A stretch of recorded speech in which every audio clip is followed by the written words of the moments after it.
Hello,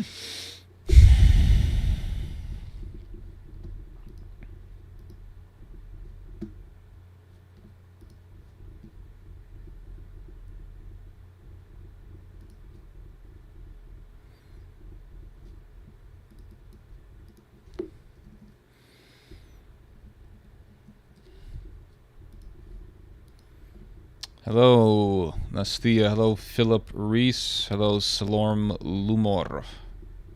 Hello, Joshua George. It's been a while since I last streamed. It's been like 2 weeks.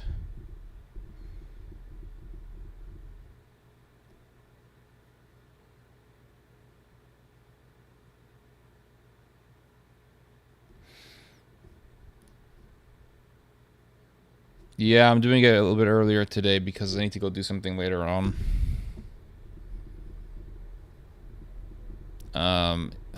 Yeah, so here we are. This is the Theology Friday live stream. Hope you guys are doing well today and hope you guys have a great weekend later on.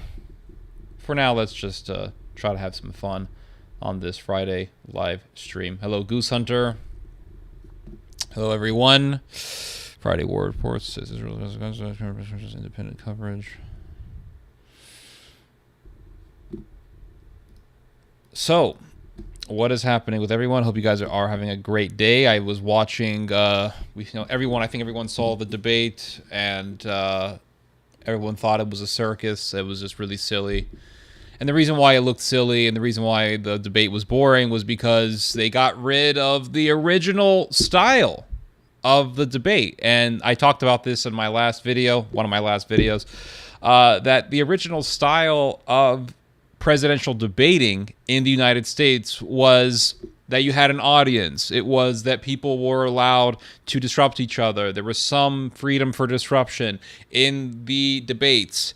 And you could see this in all the American debates before all this garbage that has been happening in this year. We had Trump versus Biden this year, and it was just very boring and tedious. I think tedious is the better word for it. It is boring, but tediousness and being boring are like hand in glove. I mean, they fit pretty well.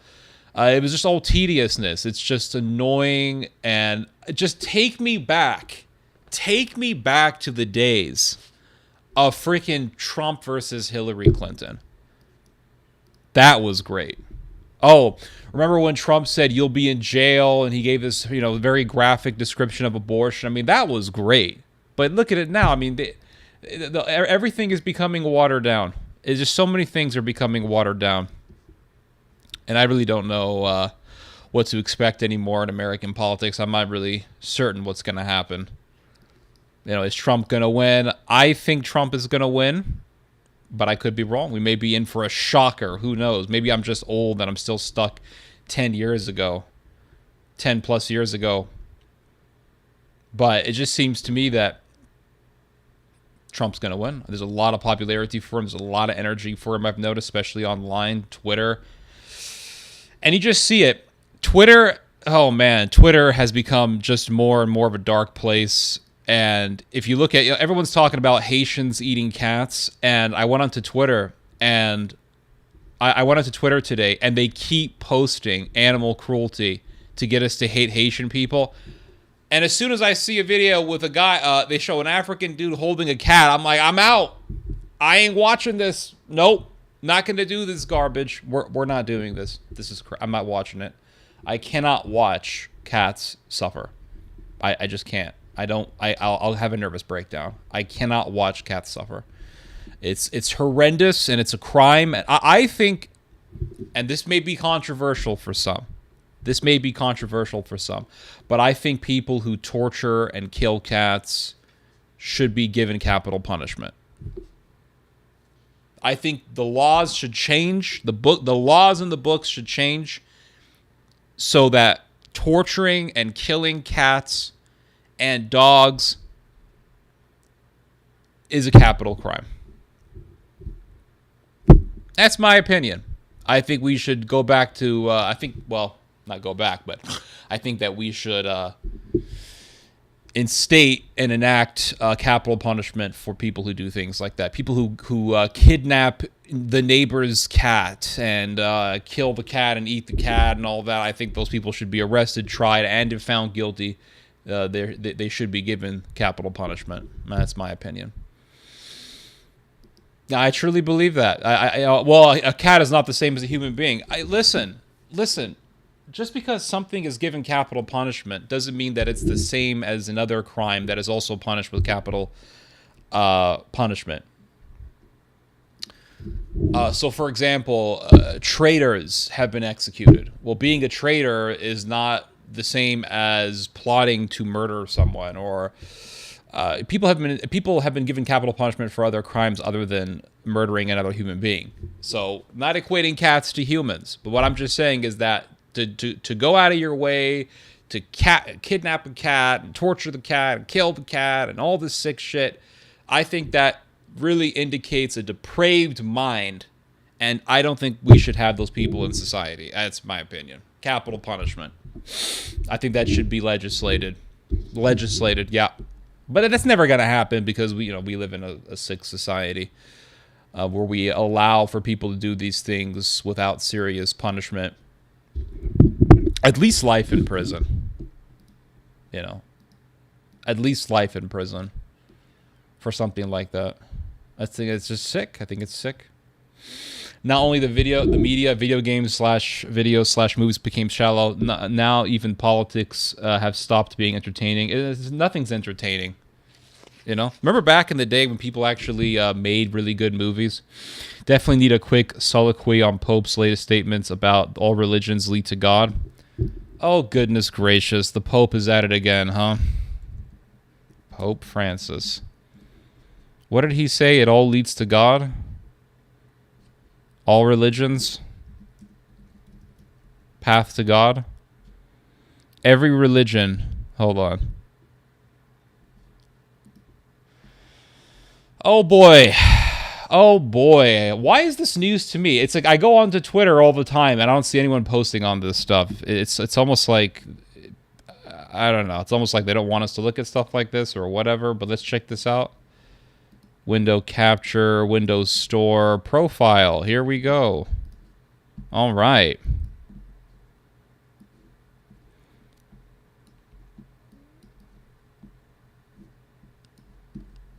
So here's the article.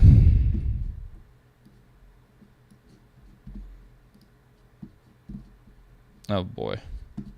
I wish I could get this freaking... Yeah, there we go.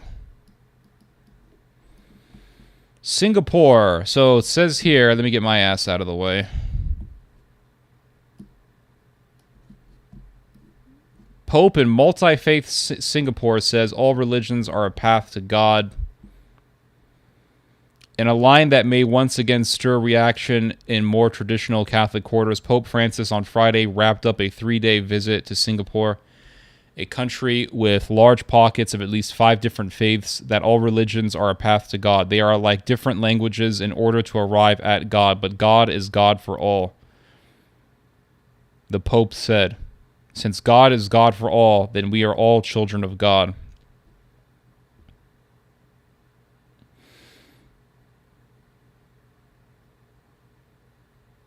If you start to fight, my religion is more important than yours, mine is true and yours isn't, where will that lead us?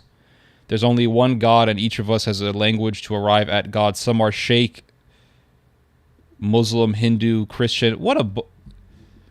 I don't know why I don't know why people are still following Catholicism. I don't know why people are still following this institution, which is has become a shell of its former self. It's a skeleton of its former self. And you have the Pope saying that all paths lead to God. I mean, what's the point of even being Catholic? What's the point of even being a member of the Catholic Church, being a member of the institution, taking the sacraments, observing the sacraments, going to confession, taking the Eucharist, getting married in the church as a sacrament, following the sacrament of marriage? What is the point of following the Catholic institution when the Pope says that all the religions are just different languages that lead us to the same God? Why are people even following this institution anymore? It's just really, It really is an enigma to me. It's all quite baffling to me. I mean, it's not, and it gets worse. That's the thing about the Catholic Church. It's like you look at the Catholic Church and you say, okay, here's this Pope, and he's telling everyone that okay, all these different paths. Hinduism leads to God. How crazy that is. I mean, you go to the Hindu religion, it's like thousands of different gods. They worship a monkey god, mouse rat god, Hanuman, the Lord Krishna, the great Dravidian Aboriginal god, whatever god. They worship all these different deities, thousands of different deities. They have a temple that literally, you can see it yourself. It's like the temple of Kama Sutra. You can actually see it's a temple that shows just hundreds of different sex positions, all the different sex positions you can imagine. It's all engraved on the temple.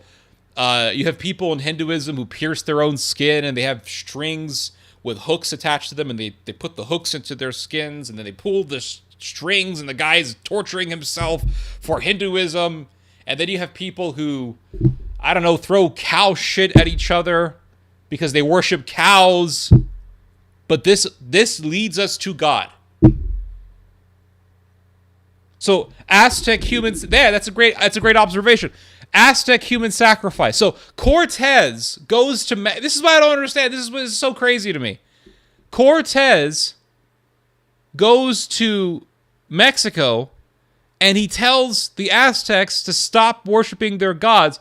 He should have told them that it all leads to God, so relax. Yeah, the human sacrifice stuff, worshiping Tonatiuh, the sun god, Quetzalcoatl, the great winged serpent, whatever it is. It all leads to it's just a different language of the same damn thing. It all leads to God. Right? It all leads to God. So what's the point of fighting the Aztecs and going through this war and all these conquistadors dying and fighting these pagans and then trying to bring Christianity to these people? What was the point of it all? And for decades telling people that outside the Catholic Church there is no salvation. What is the point, and what was the point? And you look at all these different Catholic media outlets, Church Militant, EWTN, etc. They're all teaching the Catholic faith, follow the Catholic faith. What is the point of it if your Pope is teaching this stuff? It's just, what is this institution? It's confusion. This is literally confusion.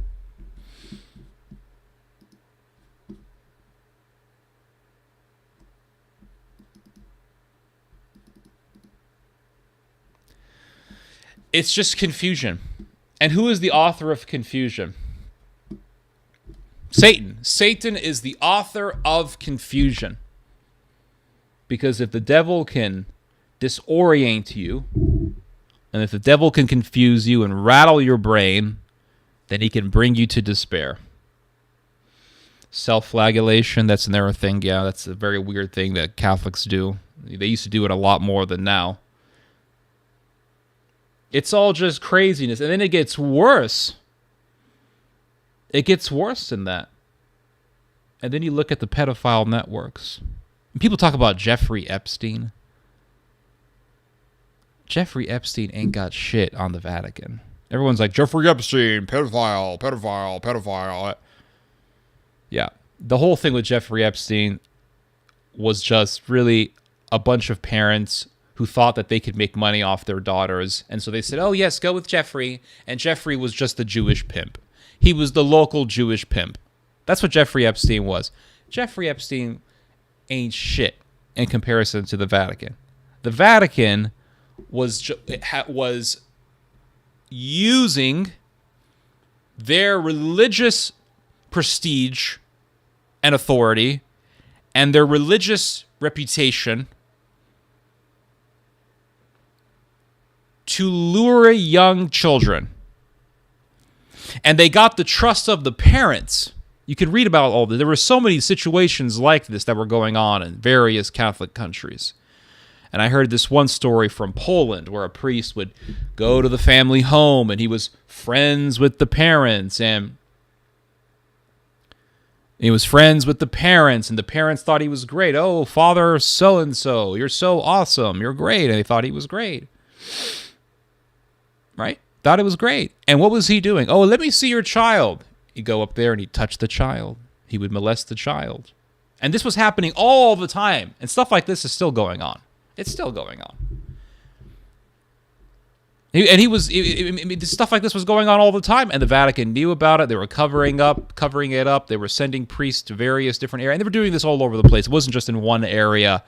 You can't just say, well, it was just in one area. It was an isolated incident. No. This was happening. It was a pandemic happening in all the different countries where Catholicism exists, where Catholicism has a major place. It's happening in Africa. It was happening in Spain, France, all over South America, Central America, the United States, Germany, all over the place. This was going on. The Russian criminal world has a good saying: God is no crook. He marks the wicked. He marks the wicked. I think I understand the saying. Are you saying that God marks the wicked with religious clothing?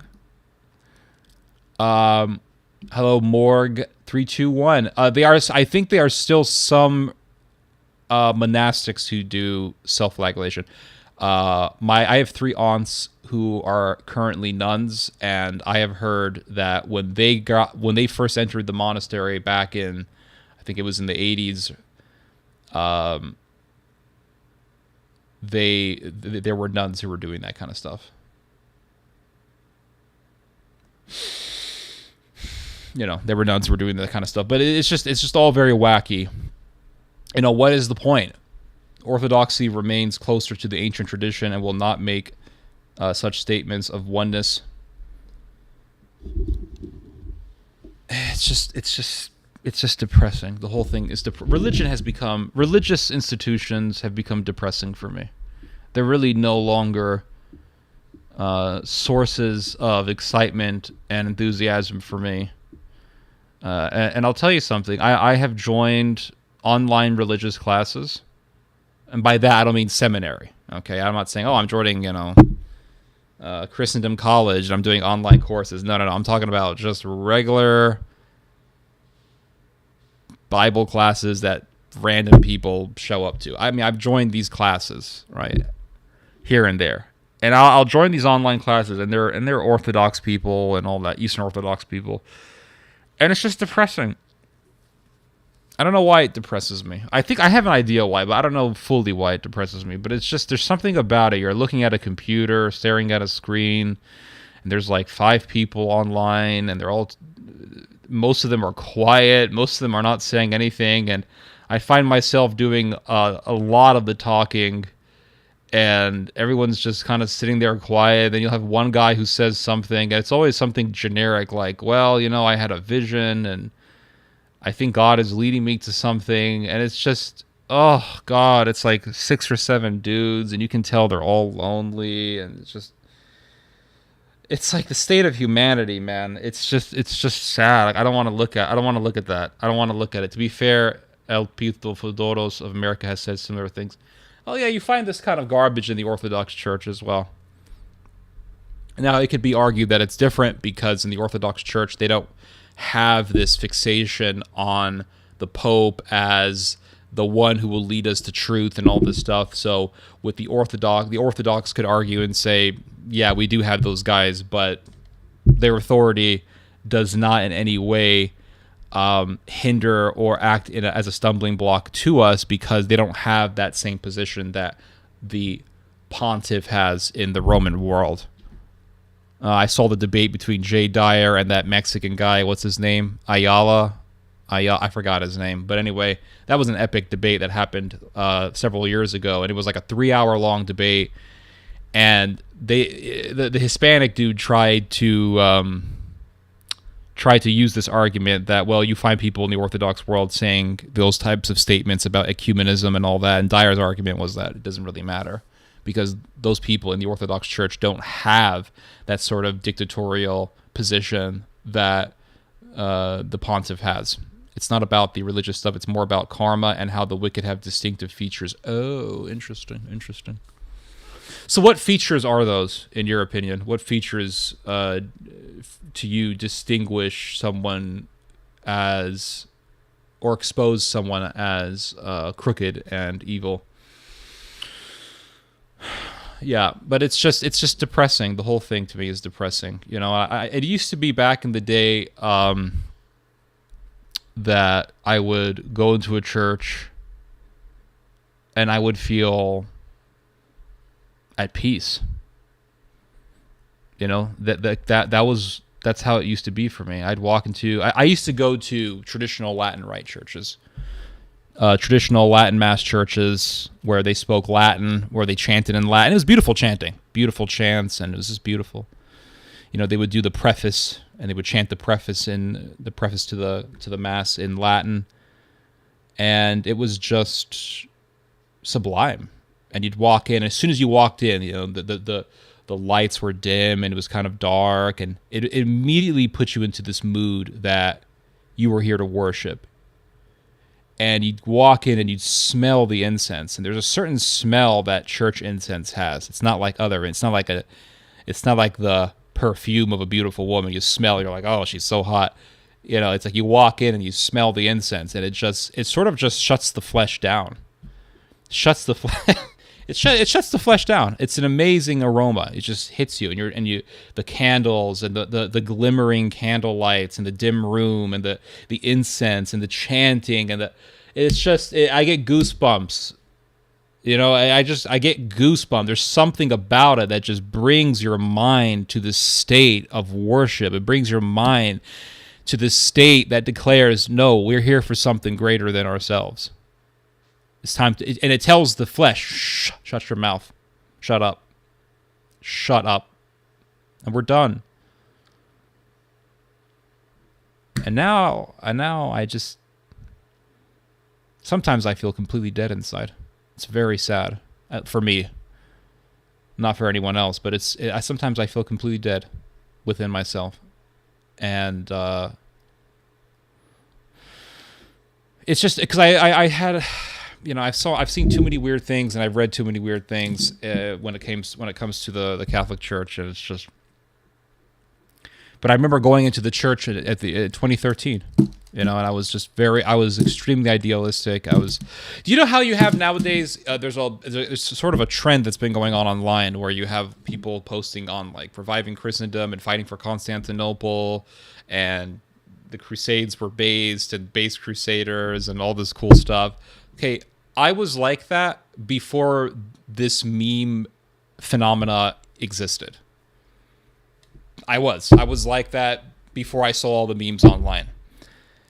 Years later, I started seeing all these memes, and now I'm just like, okay, you know, I was living in that world in my own head before I saw this thing explode on the internet. This way of thinking explode on the internet. But I remember 2013, you know, and I remember.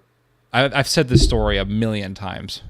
I'm sure all of you guys have heard of it. But in case you haven't heard the story, one thing that I noticed, to make a long story short, one thing that I noticed fairly quickly in my first year of Catholicism was that there were some priests who were freaking weirdos. I mean, weirdos. We're talking predators, sexual predators. And they weren't preying on women.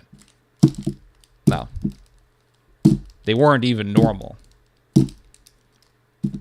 These were guys who were preying on young men. And I saw it. I saw these priests. I knew them. It wasn't like I read about them on the internet. I knew them. I met them. One priest I had dinner with several times. And it was weird. You know, it was very weird. And there was one priest I knew, Father Robert L. Kinsel. I've said his name a million times, and I'll keep saying it. He's dead now. He died in 2020 or 2021 from COVID. But he was a predator. He was a sexual predator, and he was preying on young men. And I had all the evidence to show that this guy was wicked, and I showed it all to I tried to report it to the bishop, and I went to the Diocese of Austin. I had a meeting with two representatives from the Diocese of Austin. I reported everything to them. I showed them all the evidence. I had a 2.5-hour meeting with them, and I showed that Robert L. Kinsel was a sick bastard. And they did absolutely nothing. Nothing. And that got me, that pushed me, that spurred me to look into the predator phenomena in the Roman Catholic world. And then I met another priest Michael Yarbrough. He was a predator, sexual predator. He sexually assaulted a young man in the church, and then he saw me as his next victim. And he asked me if I could hang out with him, and I said, yeah, let's meet at a public place. And he said, no, I want to meet you in my office. But that's exactly where he sexually assaulted a young man, in his office. And I didn't go, but I confronted him, and I got it on video. If you want, I can put the link in there and you can watch it. I did confront him in public and yelled at him, and he did run away, and that's all on film. Again, diocese did nothing. In fact, after he sexually assaulted a young man, he was upgraded to the position of Monsignor, and that's after he sexually assaulted a young man, and after he, in fact, admitted to sexually assaulting a young man. I mean, there was just so much stuff like this. So I started looking at the reality of the Catholic world, and I saw, I mean, literally just countless stories like this. So many stories like this. And then you see this spiritual harlotry. You know, all paths lead to the same God, and it's just sickening. And so now, when I see a Catholic priest, I'm thinking, I don't even know what you are. I don't know if you're a predator, you're a sick bastard. I don't know if you're an enabler. I don't know what you are, you know? Now, somebody asked a question that I want to answer here. Clockwise, I've never seen you before, but welcome. If this is your first time on this channel. When you say that you feel dead inside, you mean like spiritual death or like disappointed? Very disappointed, not spiritual death. In fact, I still... You see, for a while, I didn't keep the fast. After I just said, okay, I'm not going to go to the Roman Church anymore. I just stopped fasting. You know, it's depressing when I talk about it. It depresses me when I talk about this. I stopped fasting. You know what's weird? This is so weird how... Hello, Rusty Shackleford. It's so weird. It's so weird how the human mind works and how the flesh, the body works. But when I said, okay, I'm going to eat meat on Fridays, I don't care anymore. You're at home all day. You're gonna have surgery. Good luck. Good luck with that, sir. I thought this is great. I'm gonna eat meat on Fridays, hamburgers. I'm gonna do whatever I want. And at first, it was fun. I don't have to keep fast days. I'm not keeping fast days. And you know what happened? I lost the energy that fasting gave me. Fasting does something to you. It's not like, oh, I just keep this day because I'm told to. If you just keep fasting because you're told to, then you're not really experiencing fasting. You're just obeying a rule, like a child obeys a rule that he doesn't want to obey. Like, don't eat the cookies. Okay, but you really want to eat the cookies. It's not the same. When you fast, and what I mean when you fast with intention and intensity and deliberation, like, I am going to fast. I'm not going to eat any meat. If I eat, it's going to be vegetables, fruit. It's basically vegan. I'm going to pray. Shower. If I shower, it's a cold shower. I'm basically going to do things that my flesh doesn't want to do. My spirit wants to do it. My flesh doesn't want to do it. My flesh wants to take a hot shower. My flesh wants to eat whatever the hell I want to eat. My flesh doesn't want to pray. My flesh is just lazy and rebellious. That the flesh is the path of least resistance. That's what the flesh is. But what do I really want to do? Right? Do I really want to be lazy? That's the thing, though. Like, that's the crazy thing about Christianity and the psychology, like the psychological effect of Christianity is very profound, very profound. I do all these sinful things. And believe me, I do sinful things. I've done sinful things. I'm a human being just like anyone else. I've lusted after women. I've raged. I've had wrath, anger. I mean, all these things I have experienced, I've done, right? And I'm sure all of you guys have done the same things. And one thing I've noticed is every single time I indulge in sin, every time, I look back and I say, or I ask, what was that? You know, what was that? Huh. It's weakness. You were a weakling. You're a pussy, right? You're a coward. You're soft. You're soft. Every single time. Like, sin is just weakness. That's all it is. It is weakness. Anger, wrath, jealousy, envy. Jealousy and envy, I guess, are the same thing. What's the bitterness, despair? What's the other stuff? Contempt, holding grudges, it's lust. All these things.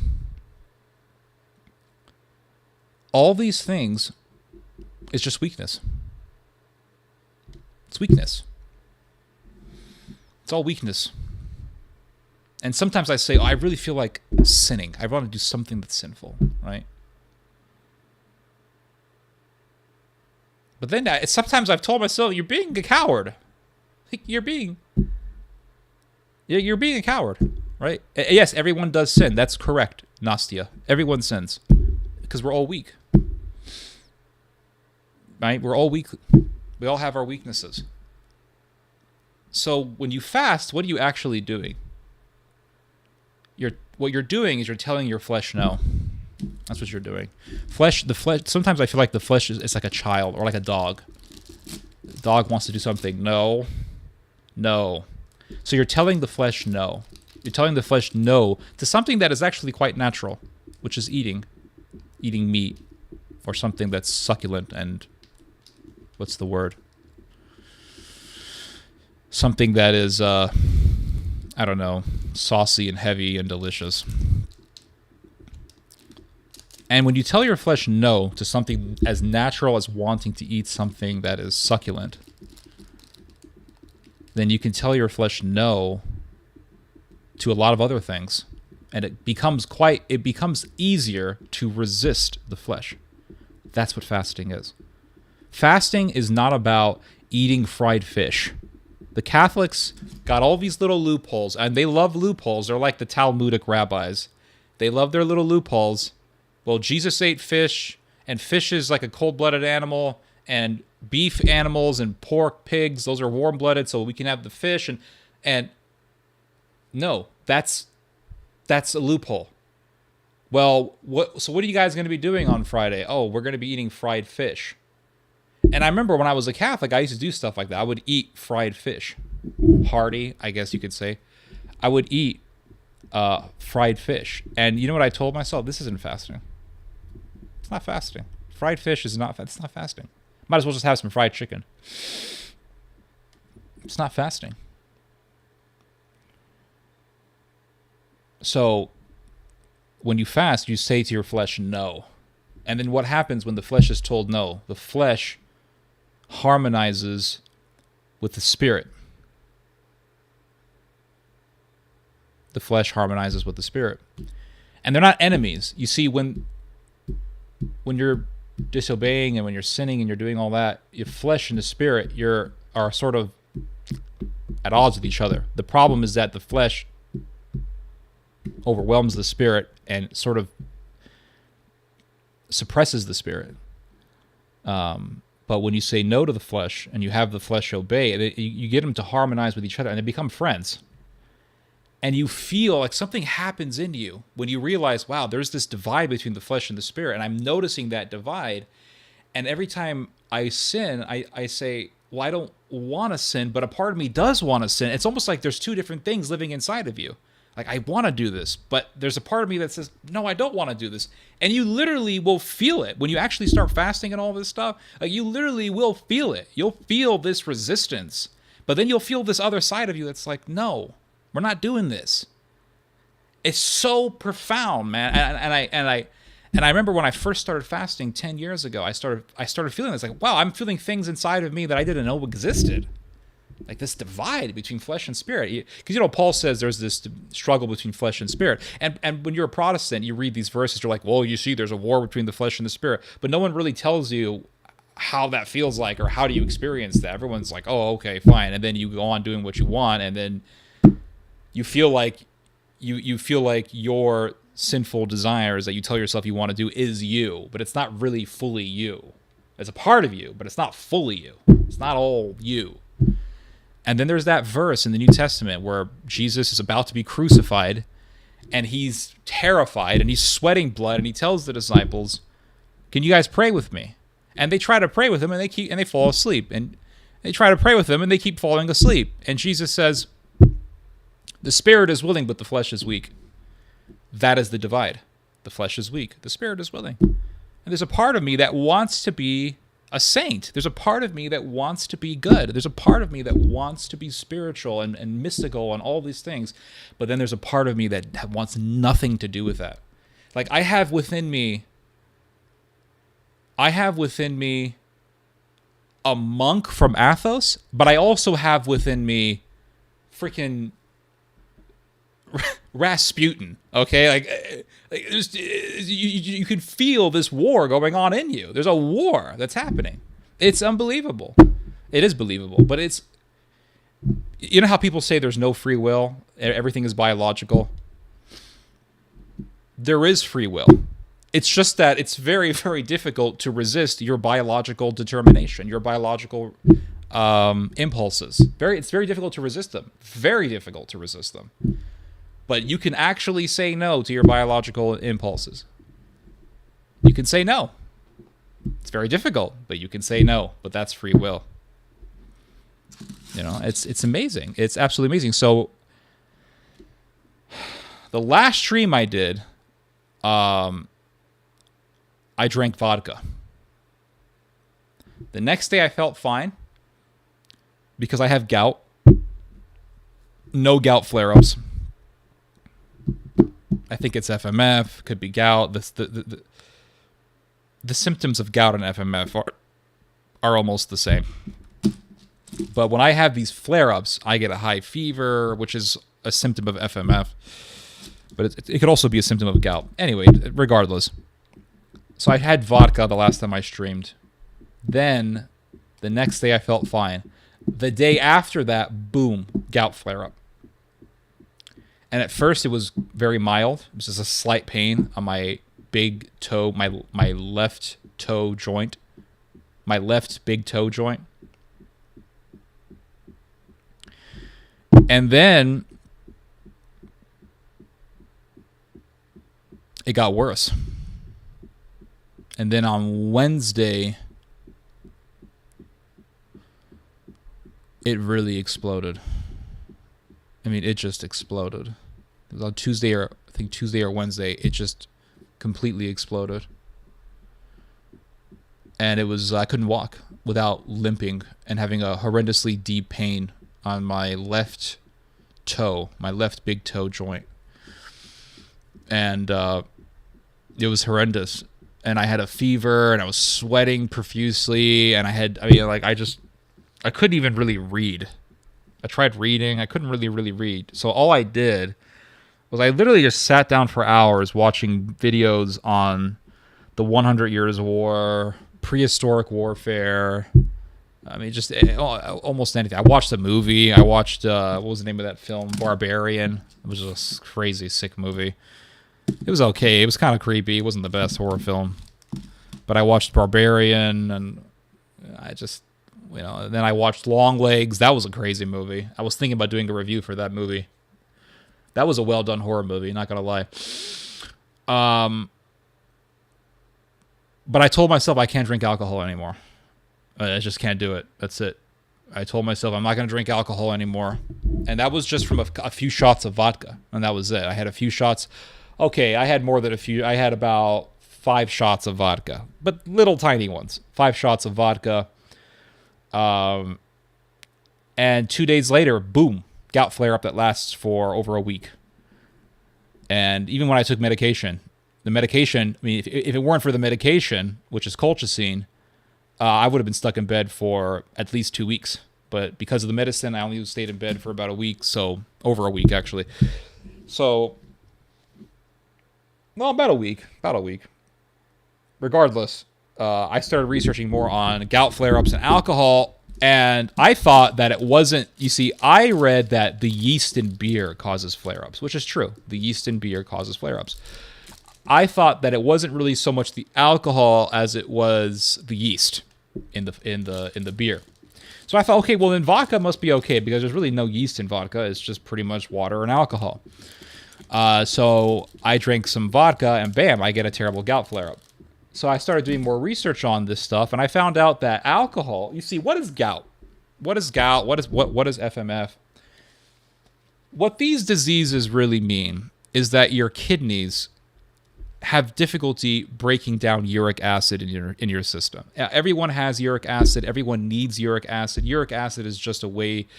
It's just a chemical in your body that it needs to break down food. That's what uric acid is. The problem is that people who have gout and people who have FMF, they really have difficulty breaking down uric acid. Their bodies can break down uric acid, but if your body is overloaded with uric acid and your kidneys are in full capacity, your body is not going to be able to break it down fast enough. And then what ends up happening is that you end up with these crystals in your joints, and those crystals lead to excruciating pain. So drinking alcohol, it's like you drink alcohol and it's as if somebody walks up to you with a sledgehammer and hits you on the toe with a sledgehammer. That's what it feels like. So what alcohol does when you have things like gout is not only does it add more uric acid into your system, but it also hinders your kidney's ability to actually break it down. So not only are you having all this uric acid in your system, now your body can't really break it down. And what happens? You end up with a flare-up. So alcohol is a no-no. No more alcohol. I've had one craving so far for alcohol, and about one craving so far. And what I did is I just watched scenes from Braveheart. Because I know that if I drink alcohol, right? Oh, I have this craving. I want a cold beer. Oh my God. All right, it's Saturday night. I want to listen to doomer music and drink alcohol because it feels good. And it does feel pretty amazing. But I know that the pain that I'm going to suffer is far worse than the feeling of any itch that comes from any craving. Now, wine is okay. I haven't had really serious issues with wine. But if I drink a little bit of wine, nothing's going to happen to me. Like a little bit.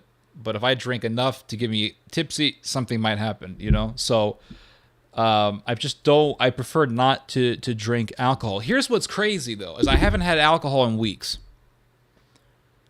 And I was afraid that when I quit alcohol, I'm going to lose creativity. Because sometimes I would kind of lack creativity. You drink some alcohol. Oh, boom, right there. You get some creativity, right? Your creative juices are running through your brain and you start getting inspiration. And you're like, oh, I had this idea in my head, or I didn't think about this. Oh, there was this one thing that I forgot, but now I remember it thanks to the alcohol. And you start connecting the dots with things. And then, wow, I had this great idea. And so you kind of, alcohol helps you. Alcohol gives you this feeling of creativity and relaxation. And I thought, man, I'm not going to be drinking alcohol. Damn, it's going to suck, right? No creativity. What's weird is I actually find myself now being more creative. It's really weird. I started after a week or so, or 2 weeks or so of no alcohol. All of a sudden, it's like I'm naturally being more creative without any alcohol. It's like, wow, I didn't really need alcohol because I was so connected to alcohol in the sense that I thought that it would help me be creative, and I thought, well, I'm not going to have that cheat code. Like alcohol was a cheat code for me. So what am I going to do? But now I find myself being more and more creative naturally. So I think we're good. But another thing that I decided to do is to go back to fasting. That's another thing that I decided to do. As I was laying in bed, crippled, I decided I'm going to go back to fasting. I'm going to go back to fasting. Because here's the thing is one thing that also can lead to gout flare-ups, and I've experienced this before, is eating too much deep-fried foods. If you eat too much deep-fried stuff, that can also lead to a gout attack. Now, not as risky as drinking alcohol. Alcohol is the number one trigger for gout attacks, gout flare-ups. But if you eat excessive amounts of fried food, you can actually have a gout flare-up. It happened to me one time.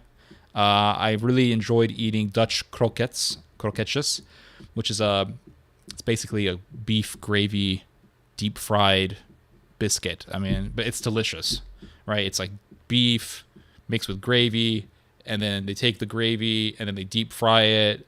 They bread it and they egg it and they deep fry it. It's a Dutch delicacy. It's delicious. But there was one time where I was eating that every day because I made a whole bunch of them, and boom, God, I ended up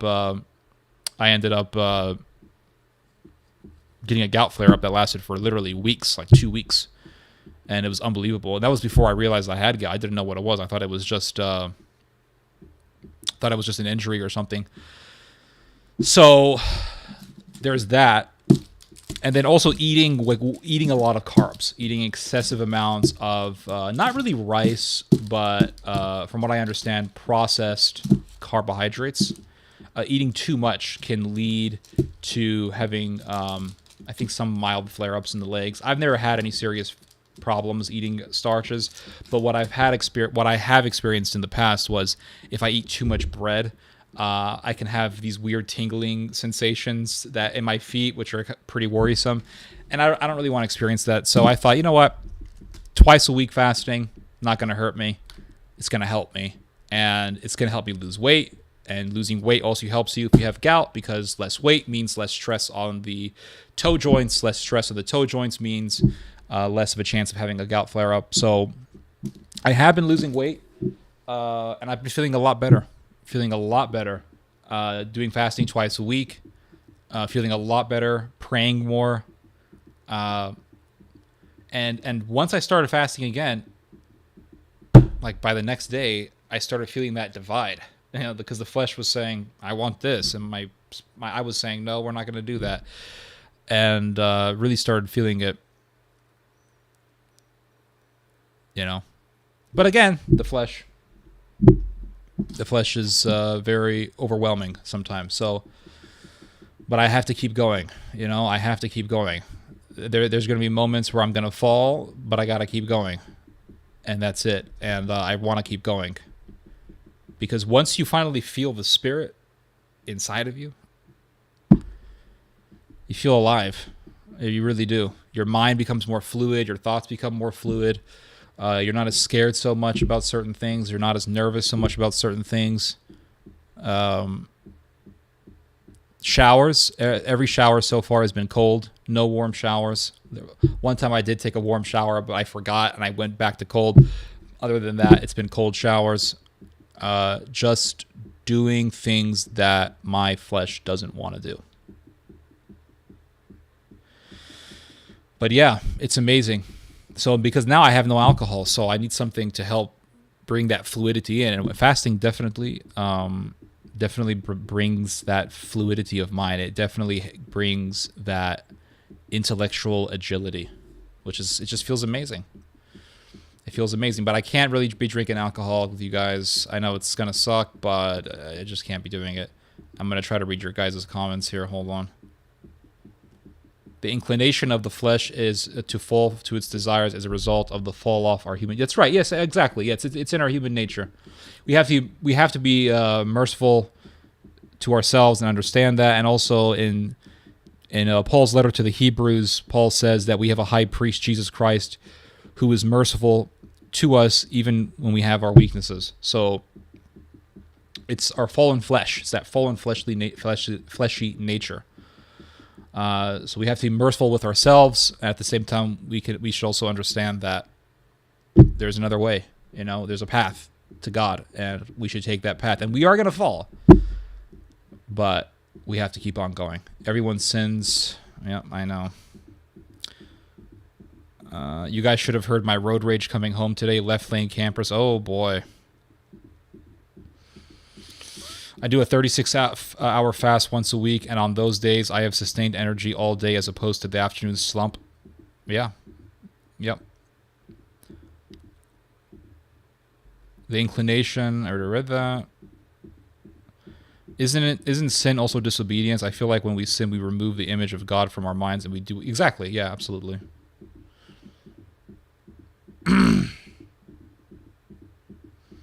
Hello, Ted. I am at chapter 6 of your book, Christianity is at War. Oh, what do you think about it, sir? I'm glad you're reading it. Zdravo, Rasko Militic. Fasting is not eating at all. It can be that, or it also could just be living off of a very coarse and very light meal. It could be just eating a bowl of leaves. You take some kale, you cook it up with some garlic, and you just eat that.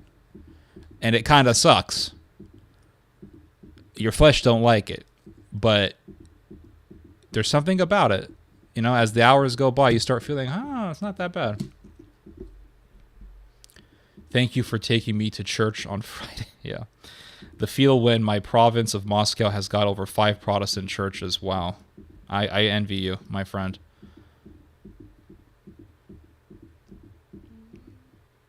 I'm from Serbia. We have a patriarch who is ecumenist over a decade. We have a rise in pederasty among clergy. Oh, damn. No fear of God among them. How much influence did Rome have on our church, in your view? I don't know. I don't know how much of an influence Rome has had on the Serbian church, but that is evil. And if you want to elaborate more on what's going on in the Serbian church, please feel free to put down a comment. And if you want to talk to me on this live stream, or if you want to talk to me on another live stream, feel free to let me know. I mean, I'll be happy to talk with you about that and what's going on in the Serbian church. I'm always very interested in that topic. It's also a sister city with a big city in Oklahoma for some reason. Interesting. I'm actually not a big fan. Blah, blah, blah. I think you're being over dramatic. Just drink the vodka. I don't know what you're talking about. Over dramatic. Being stuck in bed, crippled for a week. Sucks. It sucks. Goose Hunter, I have to get some now. Drink red wine like Jesus. Okay, I already read that. Theodore, please don't drink alcohol, my brother, for your health. Yeah, I'm not taking alcohol. Ted, you take any vitamin C supplements that may help the flare-ups? Definitely would help the flare-ups. Listen, there's a lot of things that you can take to lower down your body's uric acid levels. You can take mulberry leaf extract. You can take quercetin. There's different things that you can take. Potassium will also help you. The thing is that it doesn't really matter what you're actually eating. If you're drinking alcohol and your kidney's ability to break down uric acid is hindered, you're going to have a flare-up. That's it. So you have to cut off alcohol and then lower down your carb intake so that way you don't have these weird sensations in your joints, and you're pretty much fine. Yeah, it's the alcohol. Alcohol exclusion is NWO and Islam. It's amazing. If I say I'm drinking alcohol, I have people coming in here telling me that I'm a sinner. If I say I am abstaining from alcohol, I have people coming on here telling me I'm a sinner. Like the saying goes, you can't please everyone, right? It's impossible. I bought yesterday 24 bottles of Japanese Hitachino ale. I am jealous. Start fasting, you will get creativity and go on walk. 100%, absolutely. 100% agree. Yeah, I've been gardening every day now, going outside gardening, still working on my fall garden, all that stuff. And yesterday I planted beets. Day before that I planted different types of kale, cavallonero, red Russian kale. What else did I plant? I think I did some curly kale, different types of. The day before that, it was, well, I didn't plant the day before that, but the day before that one, it was like different types of lettuces, different types of. I did different types of brassicas, curly kale, cavallonero, that sort of thing. And then before that, I did turnips, rutabaga. Also, I did Korean cabbage, which is amazing. So, been gardening every day. Fasting twice a week and not drinking alcohol. And what's amazing is that I feel more creativity now than I have in a long time. It's quite amazing. Still working on an article right now. I'm working on an article on the fall of the Levitical priesthood and how it was prophesied, and getting into the nitty-gritty details of who certain people were in the gospel. So, for example, it mentions these various different high priests in the New Testament. Who were they? What happened to their kids? And how it goes into how these people were involved, how their kids were involved in the Jewish war against Rome, and how that led to the destruction of the temple, and how that really fulfills what Jesus told the children of Israel, and how that reflects in Israel today. I mean, it's really fascinating stuff. I mean, and I keep working on it because I'll be honest with you, every day I tell myself, Ted, you got to end this article, man. You're like 4,000 plus words in. And I keep finding out new stuff. And it's crazy how I will find stuff without even trying to find stuff. Today I was listening to Jay Dyer, and I wasn't expecting him to say something that I would find interesting for the article. And I'm listening to him, and he starts talking about how, well, if you go to the Gospel of Matthew, Jesus is saying that this generation will be so wicked and all these things. You're wicked because you are the children of those who killed the prophets. And I'm like, wait a second. The people who were involved in having Christ crucified, their kids were involved in the Roman Judean war, and they suffered tremendously. And you see the continuation of prophecy, and it's just super fascinating. So I'm like, okay, I got to add that to the article. So now I think I'm 5,000 or so, 5,000 plus words in now. Probably going to be 7,000 words by the time I'm done. I don't know, but I just keep going. Just got to keep going. Sweet Body Fit, come anytime and join me. Come to London. Oh, wow. Alcohol ban is Islamic. I don't know if this guy is trolling or if this guy is serious or not, but have you guys heard any Islam being preached so far on this live stream? I'm just curious. Where's the Islam? Have I been saying Subhanallah, Bismillah, Rayatullah, Ya Allah? I've been quoting the surahs to you guys. I mean, we're feeling pretty Islamic today. You know, don't you see I'm gonna shave the mustache. I'm gonna grow out the beard soon. We're gonna be doing.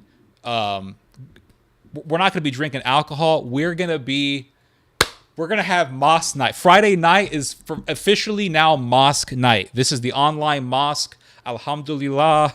No alcohol, my brothers. Subhanallah.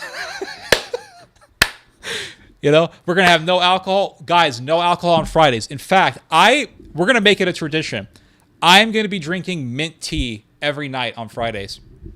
Mint tea, baby. We're gonna be doing mint tea just like the Muslims do in the masjid. Just like the Muslims do in the masjid. Oh, subhanallah, brothers. This is an Islamic channel now. I'm gonna show you guys a song. Hold up. I gotta find this song. It is like.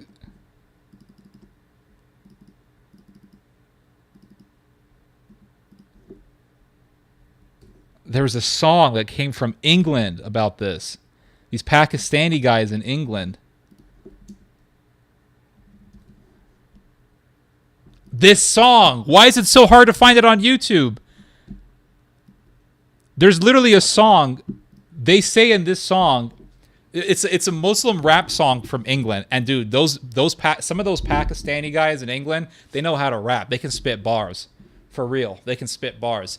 They're rapping about Islam, right? And they're like, we're not going to be in the club. We're going to be in the masjid drinking we ain't going to be in the club. We're going to be in the masjid drinking mint tea with the brothers, subhanallah. This is dawah. Like, man, this is going to be our official.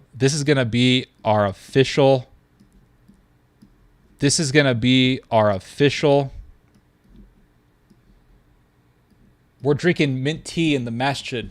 No more alcohol, brothers. No more alcohol, brothers. Bismillah, hira, whatever. Here we go. Be prepared. Hold on. Is this loud enough? Okay, I think it's loud enough. Here we go.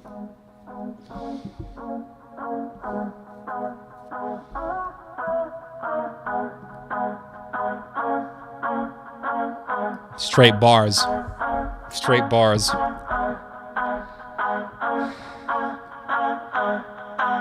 Here we go. Mint tea. They wanna know about Islam, we'll give them da'wah. They wanna know what a Muslim does, we'll give them da'wah. When they wanna hate on our deen, you never know. The Muslims might actually be a curse on England. Maybe God is trying to tell the English people something like, y'all sinning way too much. I'm gonna listen. You ain't having kids. You're not having kids, which is a sin. No children. You guys aren't having kids. You guys don't give a damn. You guys aren't going to church. All your old churches are basically just tourist sites. Oh, this is the West Abbey Cathedral. Oh, yeah, like no one's even there. No one even cares. So you know what? I'm going to send you people who are having kids and who are going to tell you that you guys are a bunch of freaking haram. Singing is not haram. Singing is not haram in Islam. Supposedly instruments are haram, and they're not using any instruments, actually. They're actually using, this is all a cappella, believe it or not, see. we'll give them da'wah. Who's the one and only? Nobody but Allah. Let me break it down right now for you. Straight bars. Straight bars. It's an invitation to change. Smoking? Brother, stop. Nah. Calling you Haram. to see the truth. Back in the day, I was living a lie. That's right. I was lost deep inside. Then I got another chance with my life. That's right. I was guided back to Islam. They wanna know about Islam, we'll give them da'wah. They wanna know what a Muslim does, we'll give them da'wah. When they wanna hate on our deen, we'll give them da'wah. Who's the one and only? Nobody but Allah. What is the benefit of hanging in the streets, acting bad like you wanna run the scene? You're getting nothing from that empty life you lead. Dude, you gotta admit, I mean, this is... Rhythmically, this is pretty cool, and it's nice, rhythmically speaking. Come to Islam, you find your inner peace. No champagne, we don't rave. We're on the real hype, we just pray. When Akis link up, we'll be drinking Zamzam minty, talking about. That's what I was telling you about right there. Hold up. No champagne tonight. No vodka. Here we go. Come to Islam, you find your inner peace. No champagne, we don't rave. No champagne, we don't rave. We're on the real hype, we just pray. And we in the real hype, we just pray. When Akis link up, we'll be drinking Zamzam minty, talking about. We're drinking Zamzam mint tea, And talking in the masjid. having our fun. See, these rappers don't wanna run out of bars, but we don't wanna run out of Iman. They wanna know about Islam. There we go. I'll stop it from now because it pretty much the same. That's the best bar in the whole song. That's the best line right there. Muslim boy bands. Yep. The God or probably walked through one of their British pub club on streets on Friday night and became furious and how much Anglos sit and embarrass themselves there. Yeah, he just sent them to Pakistanis. You ain't gonna have kids? I'm gonna send someone that does. Here you go. You gonna learn. You gonna learn tonight. Drop a like. I have been tempted to tell people to like this damn channel and to subscribe. I just don't feel right about it. Why? I feel like I'm begging. It's a pride thing with me. Friday alcohol bans means you got to stream on Sunday. No, it just means no alcohol. I can't drink alcohol. That's it. Happy Friday. Bless you. Happy Friday to you. Theo, are you Eastern Orthodox? Why do people keep asking me this? I'm just right now, I'm living sort of in monk mode. That's it. I'm just living in monk mode right now. For John came neither eating nor drinking, and they say he has a demon. The Son of Man came eating and drinking, and they say, behold. Exactly! Behold a gluttonous. It never fails. Yeah, like, dude, when I was drinking alcohol on streams, there were people condemning me. There were people saying, oh, you're an alcoholic, you're this, you're that, like judging me and all this stuff. And I didn't give a shit because it's like, dude, freaking, who gives a shit? Dude, alcohol is like, to me, alcohol in moderation is great. I don't have any issues with it. This is not a sin issue with me. It's not a moral. It's not a sin to drink alcohol. Now, it's a sin to be an alcoholic, but it's not really a sin to drink alcohol in moderation. It's not. But it's like I can't drink it, dude. Like imagine it every time you had alcohol, and then 2 days later you can't walk. It's like some guy coming to you and hitting your toe with a sledgehammer. I mean, it's like. So it's not in my genetics. God made me. He designed me in a way where he said, okay, this guy, he can't drink. He's not going to drink. Forget it. And now I'm not drinking, and now I got people saying I'm a Muslim.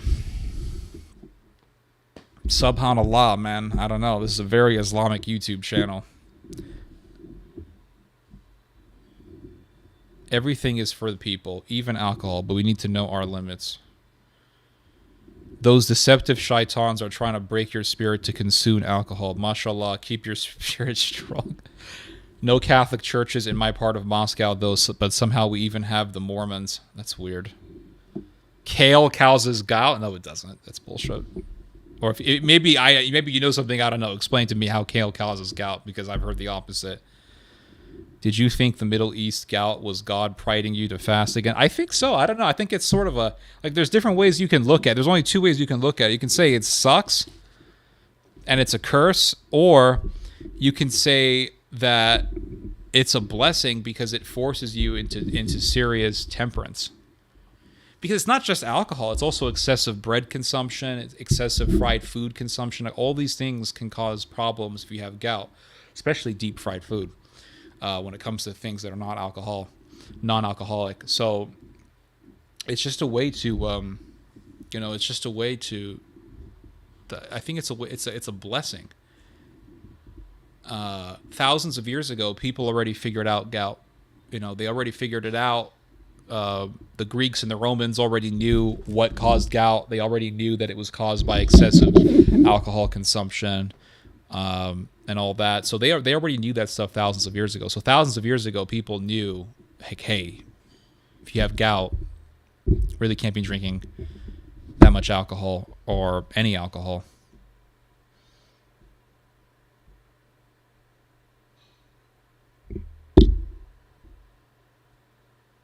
Avoid soy. I've never had any issues with soy. Had a deer stew. They have that in Russia? I didn't know that. Liver? Yeah, I've heard the same thing. I don't really eat liver, though. Theo, you got to collab with Jeem. Jeem, if Jeem wants to come and talk to me, Jeem can let me know. I've had people at various times say you should collab with this person or you should talk with this person, and I always say the same thing. If they want to talk to me, they can find me. When you write somebody, it's not the same thing, because maybe they don't want to talk to you. It's like the difference between asking a girl out and a girl asking you out. Which one is more powerful? If you ask a girl out, what's the chances of her rejecting you? For the great majority of us, for like 99% of us, the chances of her rejecting you is 100%, almost 100%, right? Depending on how ugly you are and all that stuff. If you're a super famous guy, the chances of her rejecting you is nil. She's going to say yes. Even if she has a boyfriend, she's going to go with you. All right. Unless she's special and then she doesn't care about fame. But most women care about fame. That's the thing. Yes, these are new shades, and yes, they're blocking out the sunlight, so it always feels like night in my room, which is awesome. If a girl asks you out and you like her, it's marriage. It's marriage. And it feels a lot better when a girl asks you out because you know she likes you. She's not just saying yes to get you off her ass. She's not giving you her number just to get you out of her way because you're annoying her. But for guys like me who are in their 30s and they're in a midlife crisis and they don't get no women, that feeling is a distant memory, or it's something that never existed. My point is, when somebody wants to talk to you and they come and talk to you, that's a lot better than you talking to them and then you don't know if they want to talk to you or not. That's what I'm trying to say. So if Jeem or whoever wants to talk to me, they can come and talk to me and I will be happy to talk with them, because at that point I would know these people actually want to talk to me. But if I go and talk to somebody, it's like, hey, I want to talk to you. It's like, well, who the hell is this guy? That's what I'm trying to say. Red wine is low and pure and it doesn't cause flare-ups like drinking beer. Here again, how much do you drink? What matters? Yes, you can drink red wine. That is true. I have not really had any issues with wine. But again, there was a point when I didn't have any issues with beer. There was a point when I didn't have any issues with vodka either. And all of a sudden I have issues. And as I get older, I notice that my flare-ups are coming a lot more easily now. Whereas before, I could drink like 20 freaking beers before I felt anything. Now I drink one beer and the next day I have a flare-up. So I don't know. I don't want to risk it. I don't want to end up in bed for a week. I don't want to take freaking colchicine. Colchicine, that shit makes you feel like shit. Considering the fact that every sensible Brit is saying the country is cooked, only the gods can save them now. The whole island both became both the prison and garbage dump at the same time. I like old English cathedrals and their architecture. I'm sure they're beautiful, but aren't they just like freaking tourist traps now?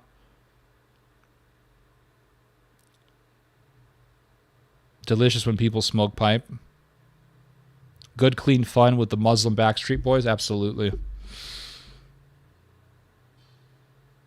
I actually I like old English or whatever. Henry VIII doomed England.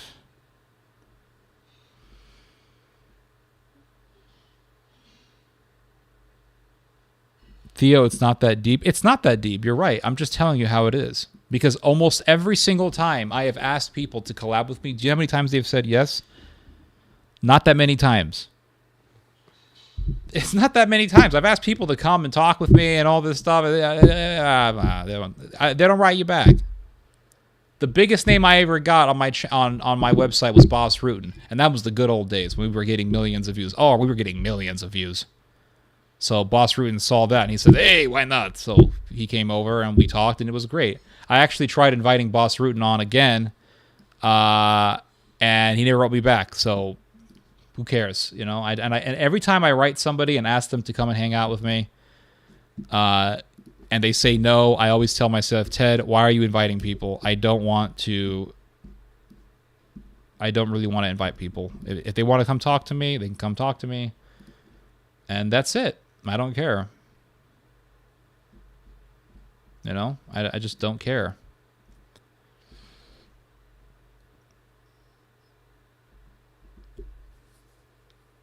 Yeah, don't risk it. I mean, it's just like I used to drink beer and nothing happened. Nothing. Just nothing happened.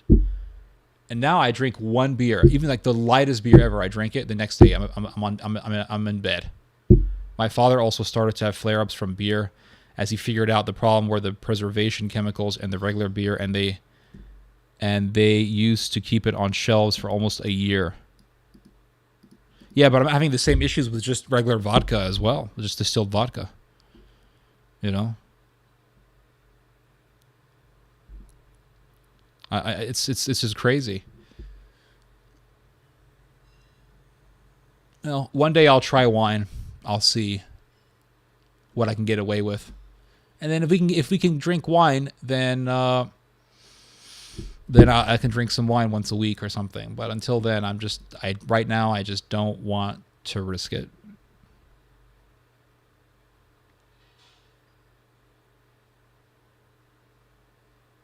Right now, I just do not want to risk it. All right, what else do we got here? Asking random people is a form of begging and panhandling. What about your Burdock beer? Well, thankfully, I drank all of it before I had this serious problem really blow up, so I don't have any Burdock beer right now. I have Dandelion root beer, which is very good, but it sucks that, I don't know. I drank some, and I had no issues, so I thought, okay, so I was drinking it every single day, and then bam, I got hit with a flare-up, and I had to stay in bed for a week. It sucked. It really sucked. So I think if I drink one herbal beer a week, it probably wouldn't be an issue. It wouldn't be an issue.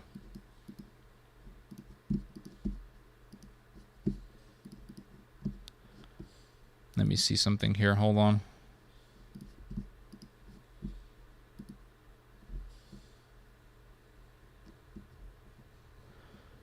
Recently added. I'm going to play some music. There's no music.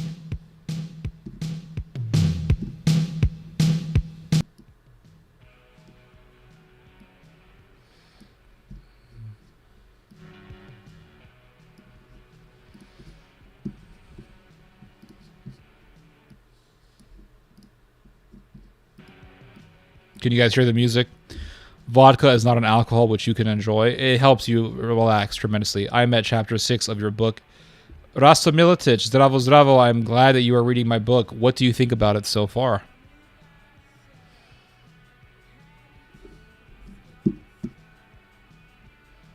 You know, and I remember reading this article from Korea, South Korea, and it was saying that South Korea has had an explosion in gout cases amongst young people. They said the doctors in South Korea have been saying that it never used to be this way. It never was the case that all of a sudden you have this explosion of young people just getting gout. And so the doctors say that this is the cause of just excessive consumption of rice wine in South Korea. So much consumption of rice wine. These young men or young people are just getting gout. And gout was something that was associated with elderly people. And now you're seeing it with young people because there's just so much alcohol consumption. You know, just so much alcohol consumption.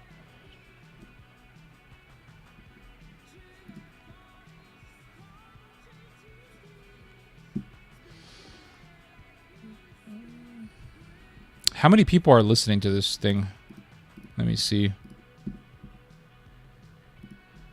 24 people. Wow. All right, guys. It's been, how long have we been streaming for? It's been an hour, whatever. Let's just, you know what? Fuck it. Let's just do music recommendations. You drink 50 milliliters of vodka as a shot. The same amount of whiskey you can enjoy for hours. Your vodka is very strong. So let's do some musical recommendations. We got 24 people on here. Why not? Let's have a little party with no alcohol, which sucks. But hey, it is what it is. Let's do some musical recommendations. I think I have... I usually play for you guys one song that I found that I want to share with you guys, so...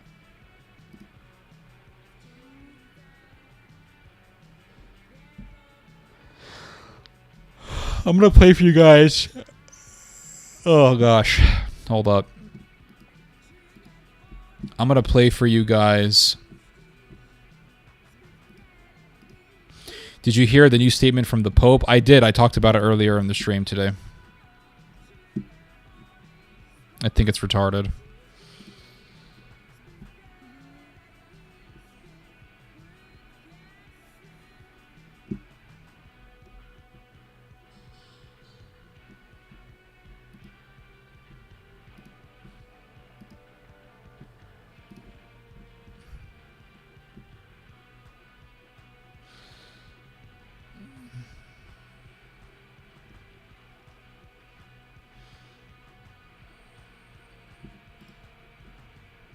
All right, what are your musical recommendations? Musical recommendations.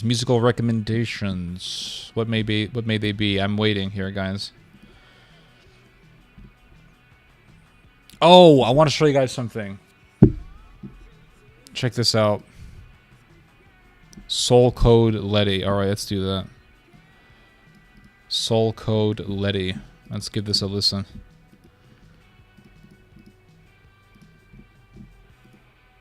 Soul Code Letty. All right, here we go. It's a 16-year-old song, guys.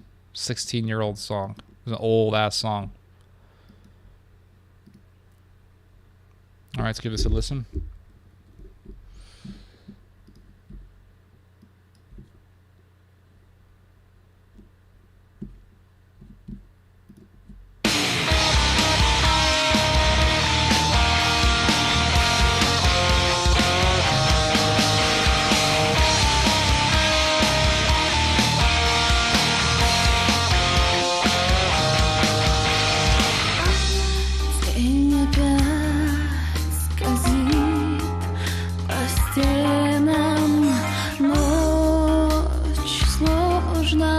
This is definitely Russian, or it could be Ukrainian. They both sound very similar.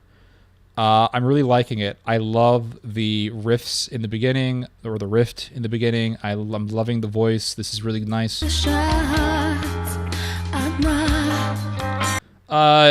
Nikola Vonovich, just to say hi. Zdravo, zdravo, Nikola Vonovich. Thank you very much for joining and saying hi. I just noticed I'm 6 minutes behind in the stream. Don't worry about it. Лишь один звонок, поворот ключа в замке забыто, но опять гудок, никого и на I'm liking the build up here. Без слов, сколько можно, я уже не знаю ждать твоих шагов, постепенно умирая, все пути обрывая. I'm liking that rhythm and the passion and how it all comes together.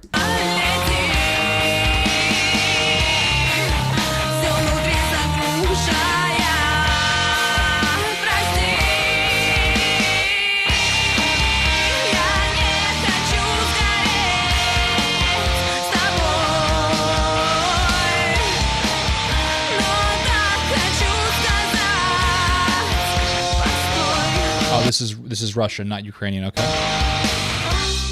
Время ложь так медленно убивая шрамы ран.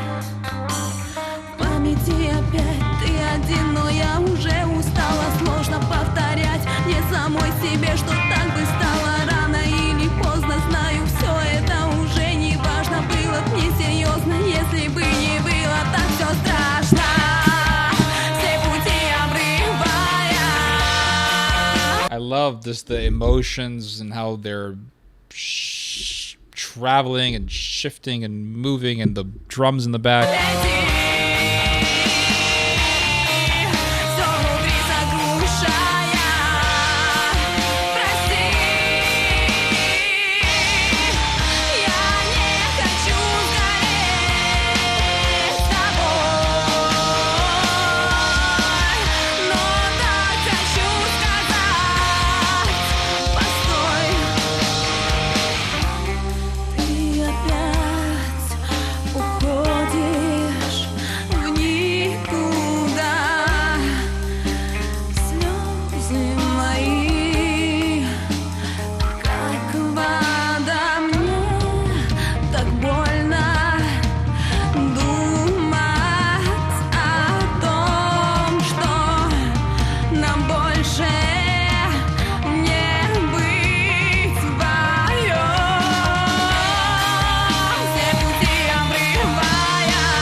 Reminds me of a Russian band from the 90s called Kasha. Is it called Kasha? Kasha and the Bear or something like that? It's a popular band from back in the 90s. Really good band. I think I'll play some for you guys if you guys want. Sasha and the Bear, I think the name of the band is. Really good band. So now we're now hitting a state of dissonance. This is where the chaos comes in.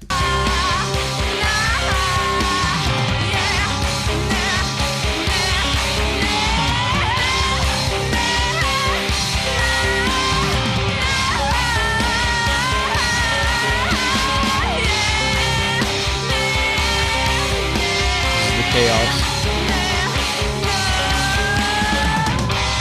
And now we're going back to harmony.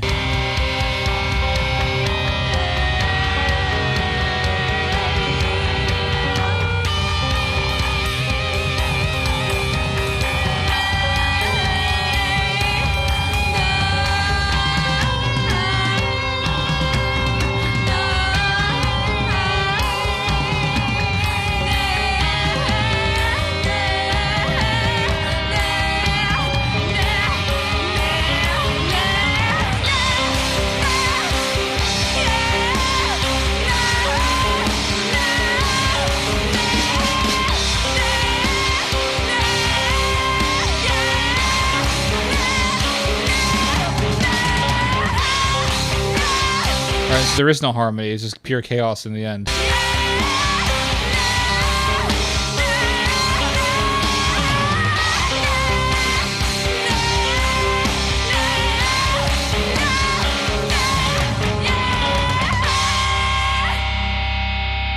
That's a really good song. I definitely saved it. I'm going to be playing it in private life. Let's go to Myrkur Juniper. All right. Myrkur Juniper. All right, let's give this a listen. Min fader dråker så vitt om land. Mina stegar till läka så vida. What language is this? Is this Gaelic? Sounds kind of like Gaelic. Or is this Latvian or something? Hold on, I'm looking this up. Danish. Doesn't sound, I don't know. Danish sounds almost like Gaelic. It's weird.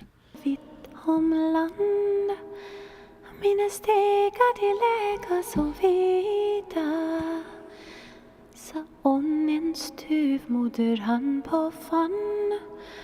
Själv måste hon sorgen förbida.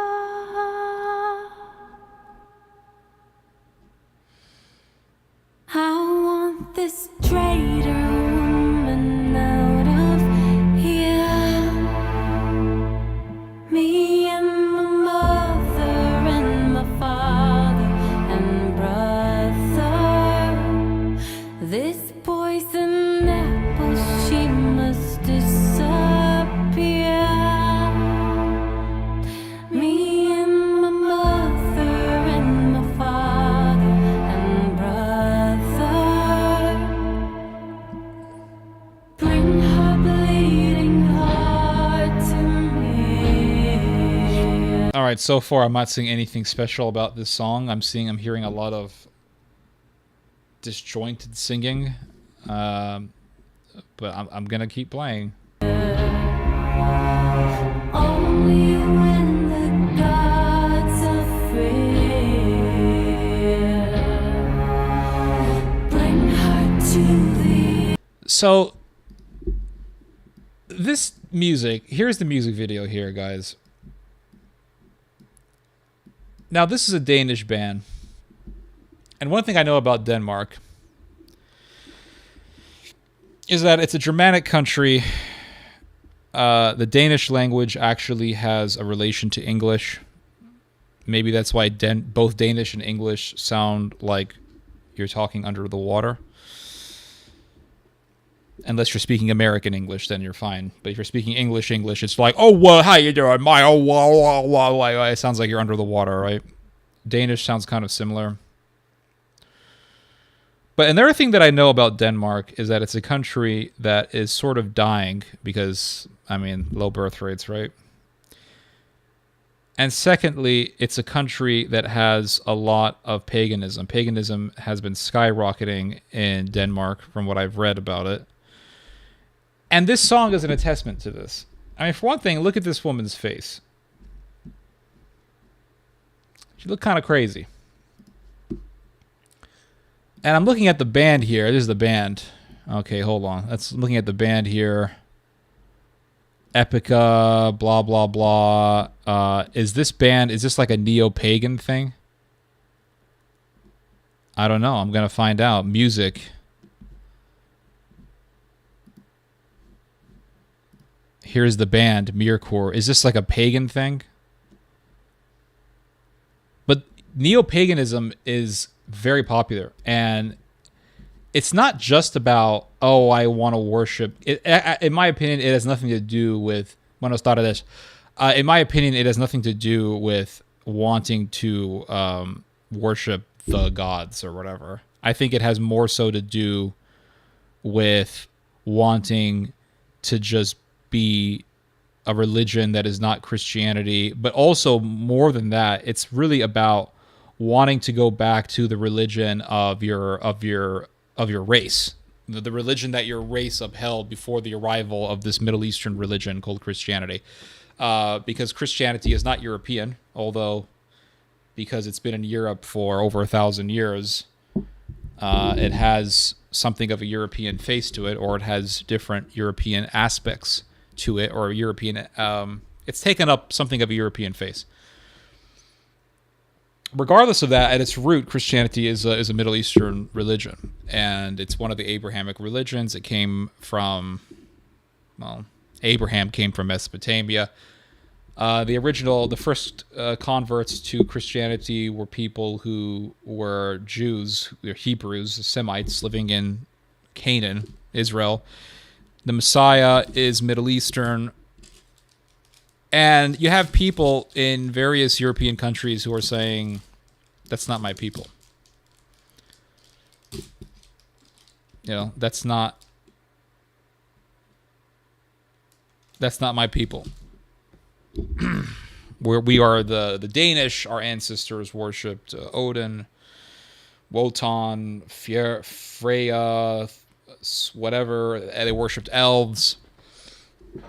And so they want to go back. Hold on. My chair actually has a little reclining mechanism to it. Let me see if I can do it real quick. Hold on. Sort of relax here a little bit, because sometimes your feet can sort of... and this thing can kind of... Not this. Hold on. It can kind of go back. Oh, there we go. Damn. Let's get this thing up again. There we go. All right. It's like a little...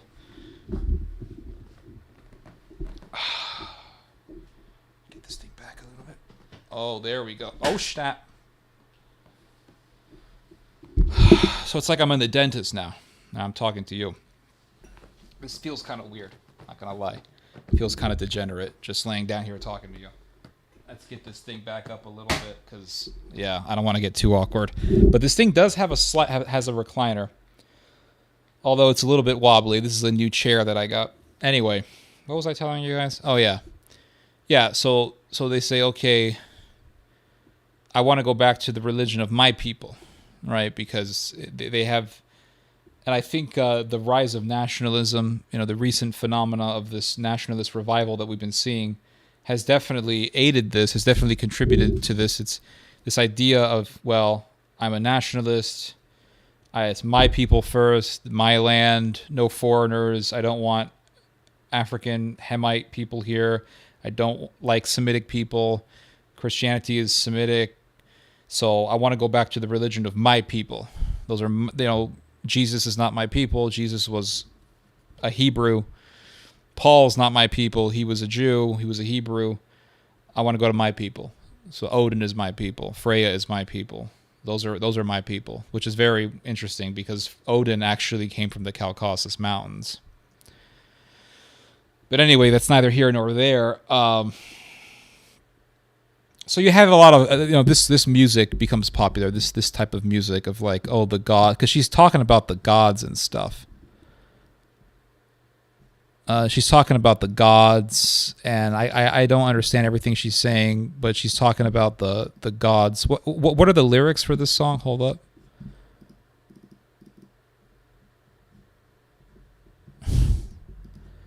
I don't even remember what I was.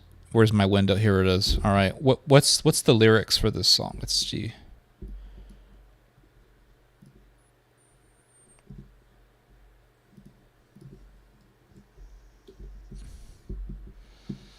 All right, here are the lyrics for the song. I want this traitor woman out of here. Me and my mother and my father and brother. This poison apple, she must disappear. Me and my mother and my father and brother. Bring her bleeding heart to me, only when the gods are free. Bring her to the enemy, only when the gods are free. Is this a human sacrifice or something? So I ran into the forest black, hoping to find an answer in the woods, but this time, I must turn back. The only answer is I never could. Bring her bleeding heart to me, only when the gods are free. Bring her to the enemy, only when the gods are free. Oh boy.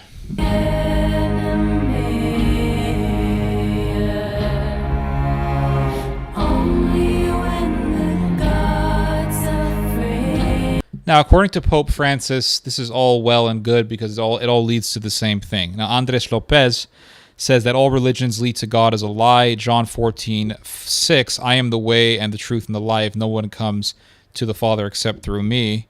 Also, look at John chapter 10. What does it say in John chapter 10? I am the door. Whoever says that there is another door is a thief. And he comes only to kill and to steal and to destroy. So Pope Francis is a thief. I'm done. I'm just done.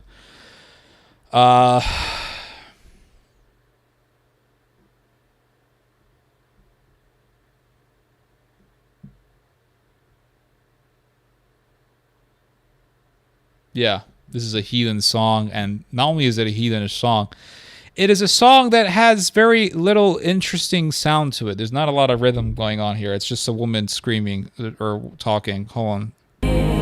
Let's fast forward this. Yeah. I fast forwarded. We're 2 minutes and we're halfway through the song, and it's the same thing.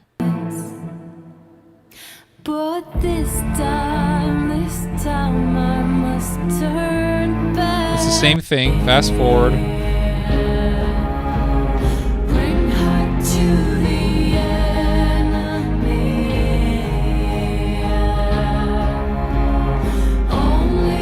It's the same thing. Oh, we got a climax here. This isn't bad. The climax. This is. All right, here we go. And if it weren't for this part, nobody would listen to this song.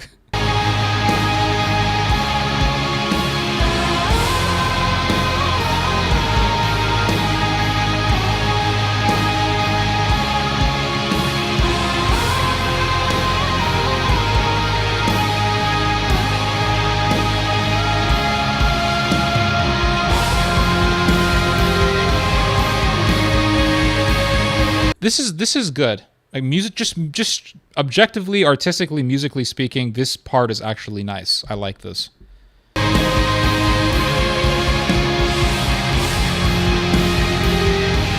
This is good.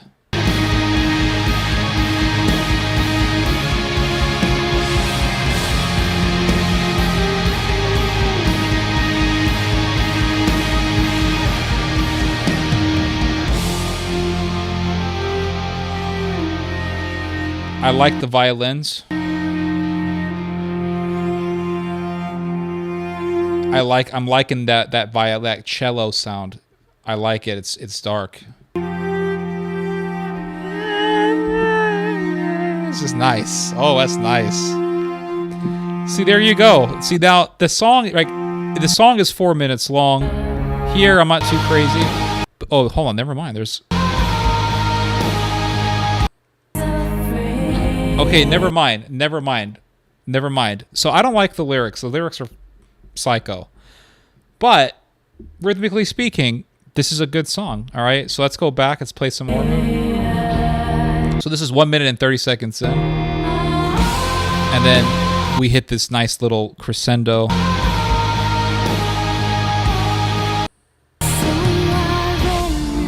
But then she goes back to her disjointed way of singing. But what she's doing really is she's just getting you to be anticipated. She wants you to anticipate for the climax of the song, the apex of the song, which is this nice ending in the end here. Hold on, right here. This is a nice ending. So the song is not that bad. Next one is Masha and the Bear. Yes, that's correct. Next one is The Other Side by Red Sun. Hold on a second. Fear of the Dark, Iron Maiden. I'm not gonna like this song. Oh man, you guys know I don't like this kind of music, right? Fear of the Dark. I'm just gonna say the song sucks, right? 7 minutes in. This is a 7 minute and 19-second long song. That's way too long.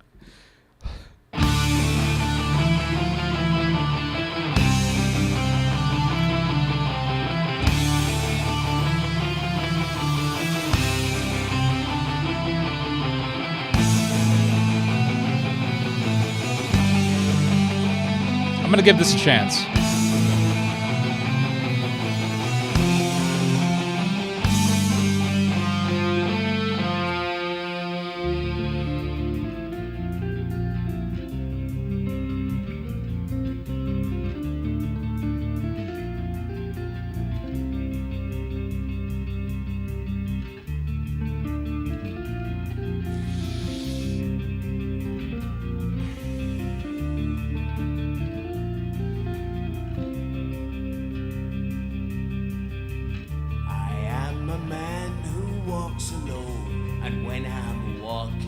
a dark road at night or strolling through the park. When the light begins to change, I sometimes feel a little strange, a little anxious when it's dark. Fear of the dark, fear of the dark. I have a constant fear that something's always near. Fear of the dark, fear of the dark. I have a phobia that someone's always there.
This isn't bad, actually. I'm kind of surprised, to be honest with you. It's not bad. It's not my favorite, but it's not bad. The guitar is good. There's passion in the voice, although it does sound like a cat screeching. Fast forward here. Alright, yeah, he just goes off into that regular stuff. It's not bad. The Other Side by Red Sun Rising, alright?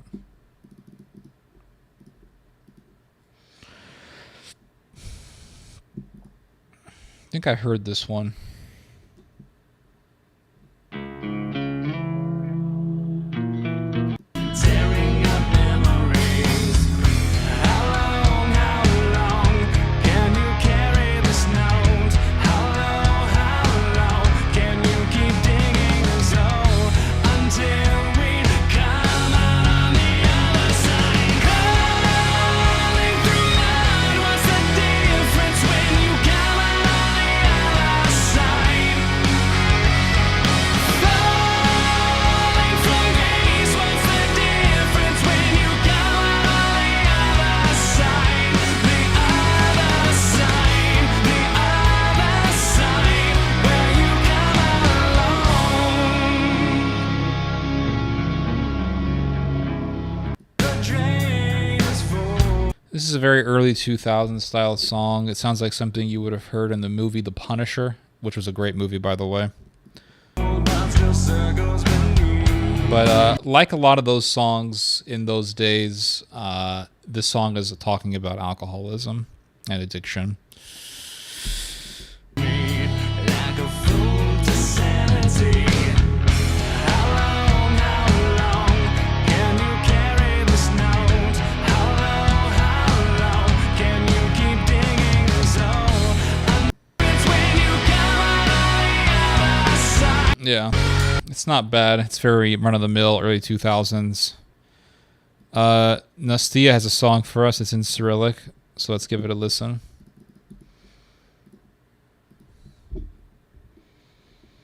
All right.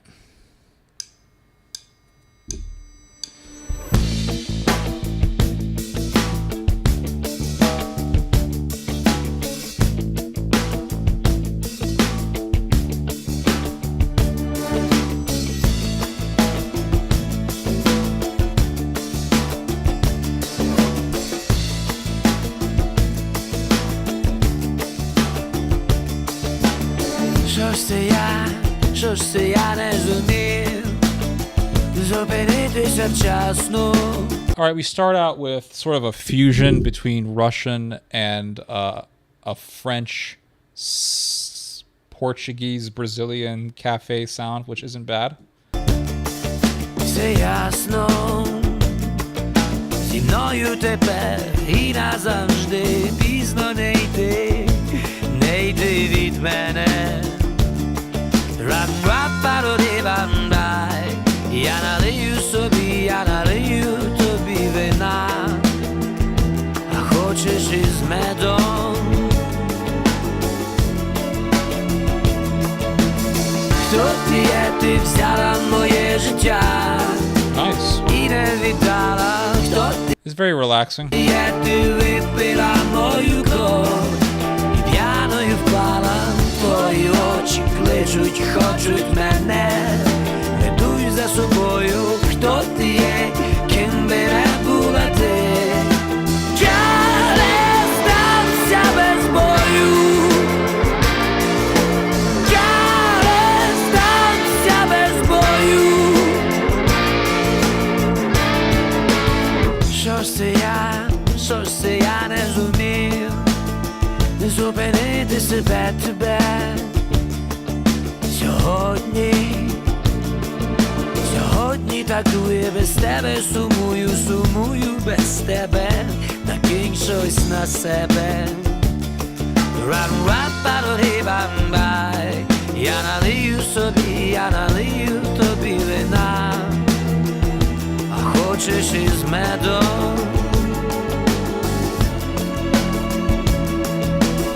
Хто ти є, ти взяла моє життя і не віддала. Хто ти є, ти випила мою кров.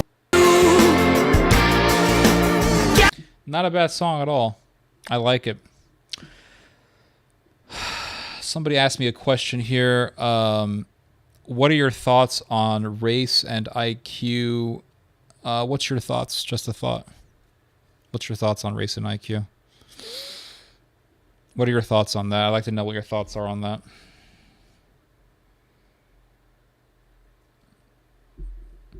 Iron Maiden, for the most part, sucks. I don't like their music. I think it just sucks. A lot of it. It's just some guy, like a screeching cat music, which for some reason was very popular in the 80s with bands like Kiss or whatever, Guns N' Roses and all that crap. A lot of it is just garbage. Did you guys ever see the film? Did you guys watch the movie Longlegs? That's a good movie. That's a good movie.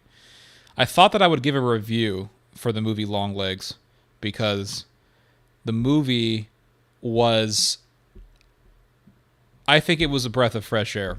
I think the film was a breath of fresh air in comparison to just the slop of films that we've been getting for years that aren't really very good. Movies like The Nun 2, some movie about an exorcist that's just the same old trope that we've been seeing for decades.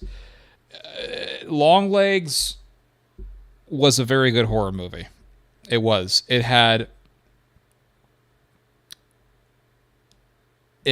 an excellent atmosphere. And I think the most important aspect to any movie is its atmosphere.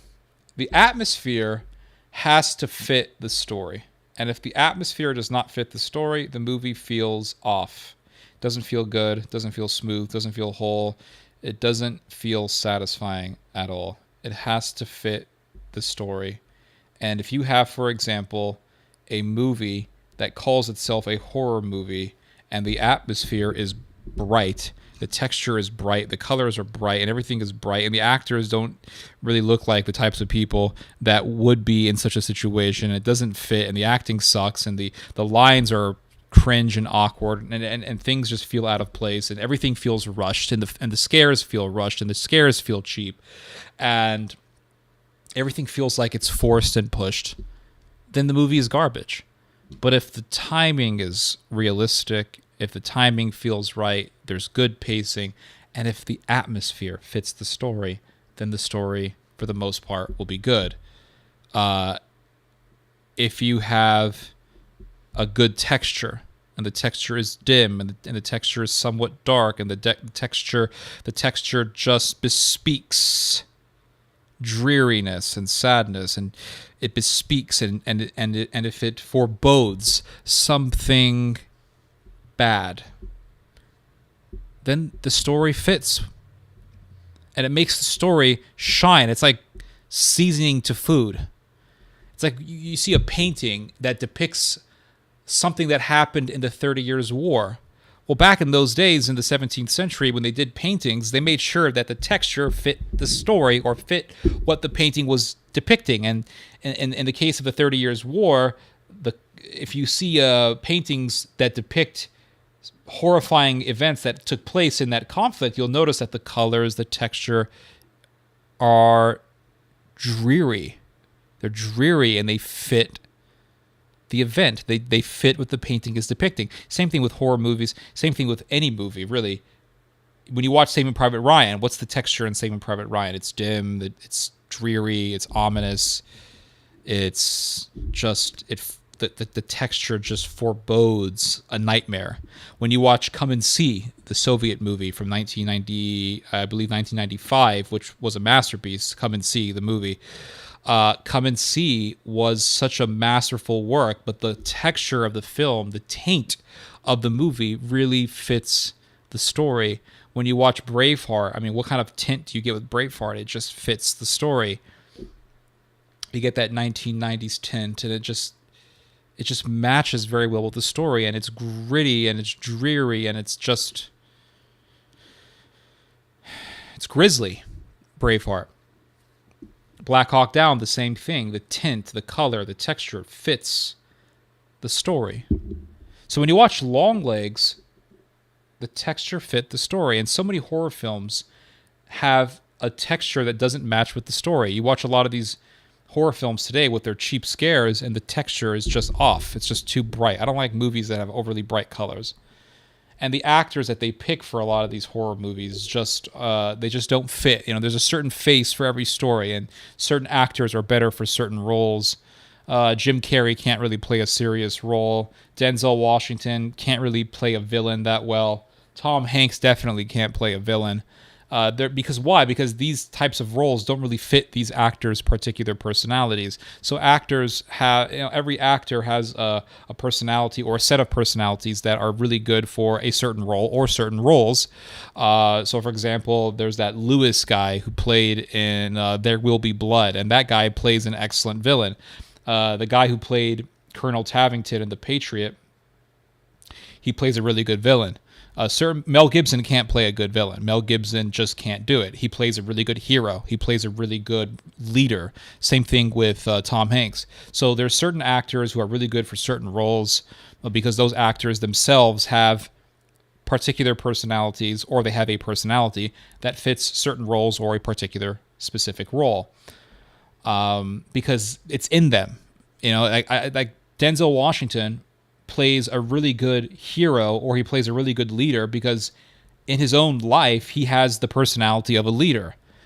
Tom Hanks can play a really good leader. You see him in Castaway, where he's directing all these Russians in the FedEx building, and he's just leading all these employees, and he's encouraging them, and he's getting them up, he's riling them up, he's getting them to work, he's pushing them, because he could probably do that in real life, or it's in him to play that particular job, or to work within that particular job. It's in him himself. Lewis is a villain because part of him is villainous. Joaquin Phoenix is a villain because a part of him is villainous in real life. It fits their personalities. So when you look at Longlegs, just the texture fits the story, and I think the actors do a really good job. The female FBI agent who plays the main character in the movie, she reminds me a lot of Jodie Foster in Silence of the Lambs. And as I was watching the movie, I immediately began to see parallels with Silence of the Lambs, especially in the beginning of the movie. The film definitely has an influence from Silence of the Lambs, but it also has an influence from a particular Japanese film that I saw some years ago. This Japanese movie is about a guy who can tell people who can hypnotize people to kill people, and that's what Longlegs does. Longlegs, he uses the occult to possess people, to get them to do evil things. In the case of the film, it's mass murder. And so the FBI, all these FBI agents, they're really confused. They don't know what to do. They don't know what to think, because they see all these murders happening and they don't know who's committing them, because there's no sign of someone breaking into the homes where these families are being butchered. So they assume maybe it's a cult. Maybe there's a whole bunch of different members of this cult who are doing this, but they can't figure it out because there's no evidence of these homes being broken into. So what's going on? It's almost like the villain is within the house the whole time. And the villain is within the house the entire time. The villain is the demonic realm. And the demonic realm influences these people to do evil, which is what the demonic realm does in real life. But in the movie, this Longlegs guy, he uses magic to possess people. And does that happen in real life? No, it doesn't. That's not how the demonic realm works. But in a Hollywood setting, in a movie setting, it does make for an interesting story. But I like the music in the movie. The music really fits the story. The music really fits the atmosphere. Like I said, the atmosphere is very dreary. The music is very dreary. There's a point in the movie where you'll actually hear a Scandinavian-style violin in the background, which is really fitting. Really does work for this type of movie. It's scary, dreary. It's a great film to watch on a rainy night. And I watched this film. I'm not gonna lie, guys. I watched this movie at about 3 or 4 in the morning, with most of the lights off, and it was a crazy experience. Not a crazy experience, but it was a cool experience. It was a sort of a eerie, spooky experience. This would be a great film to watch around Halloween, when all the leaves in the trees are off, they're on the ground, or there's the trees have a few leaves left on them, and of course the trees are orange. And maybe it's a really cloudy afternoon, and maybe it rained, which is even better. And then it's nighttime, and now it's raining, and that's even better. And then you watch the movie. Oh, and then it's kind of cold outside. This is the movie for that. Perfect film for that. I would say this is the best horror film that I have seen since I saw Hereditary back in 2018, which was an excellent horror movie. So yes, Longlegs, really good. The guy who directed Longlegs is the same guy who directed The Blackcoat's Daughter, which for me is one of the best horror films that I've ever seen. Blackcoat's Daughter is a very underrated horror movie. And Longlegs has a very similar style to The Blackcoat's Daughter. I really enjoyed the supporting character in this movie. He's an African-American dude who's an FBI agent. He's an FBI captain, commander, something like that. He does a really good job as a supporting character. He's trying to get to the bottom of it as well, and he has a really cool voice. He's got that Navy accelerate your life type of voice from the old Navy commercials, and he just does a really good job. And he's always wondering how this woman FBI agent is so good at doing investigative work, and he's like, "How do you do it? Harper, how do you do it?" And she's like, I studied the files, sir. And she's sort of she has this, the woman FBI agent in the film, she has this quiet, strong aura about her. I'm guessing that's the type of feeling that they wanted to convey to the audience in regards to this character. She has this feeling, when you look at her, you get the impression that she's timid, but at the same time, there's a lot of internal strength within her, which is nice to see in a character. She's not a super, super tough person, but at the same time, she has enough of a degree of courage to do something that a lot of us wouldn't want to do. So I give this movie, I don't know, I think it was a great film. If you like horror movies, you'll probably enjoy this one. If you like slow burn horror films, which I really love, you'll definitely like this one. It's a kind of a slasher movie. There's not a whole lot of violence, but there is some violence in the movie, and when violence is depicted, it's brutal. If you don't mind watching that sort of thing, it's not a bad movie. I give this film, I want to say a 9 out of 10, maybe an 8.5, 9 out of 10. I thought it was great. Haven't seen a good horror film like this in a while, so If you like horror movies, this is probably up your alley if you haven't heard about this yet. So there you go, guys. Longlegs, not a bad one. Oh, God.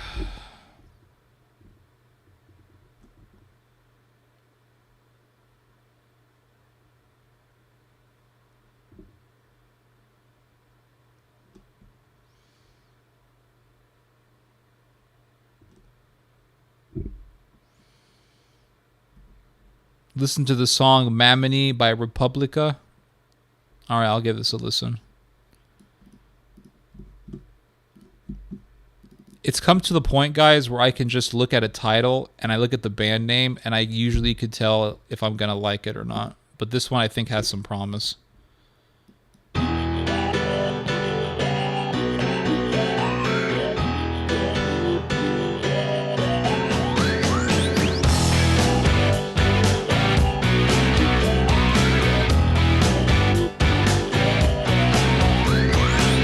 Napisałem dziś piosenkę, już jest nieźle, już jest pięknie, ale chcę, by było to wyłącznie. So I'm getting like Julio Iglesias vibes with this song. Like Viva la Vida, Viva la Viva Loca type stuff. That's the kind of vibe I'm getting with this song. And it kind of sounds like something else I've heard. What's the... Yeah, Michael Jackson and Julio Iglesias have a Polish baby. Because this kind of sounds like the song I'm Bad by Michael Jackson. Like, and then you got the Julio Iglesias type of vibe in the background. Like, this is a Polish baby. Ani słowa o miłości, o podłości, polityce i o niczym innym. Nic bez znaczeń dodatkowych. Najpierw ty, długo nic. Tylko ty dla ciebie piszę. Tylko ty, bo tobie nie ma nic. Dziś piszę dla mamony. Justin Kuhn wants to know if this is music. It is. I know, shocking, right?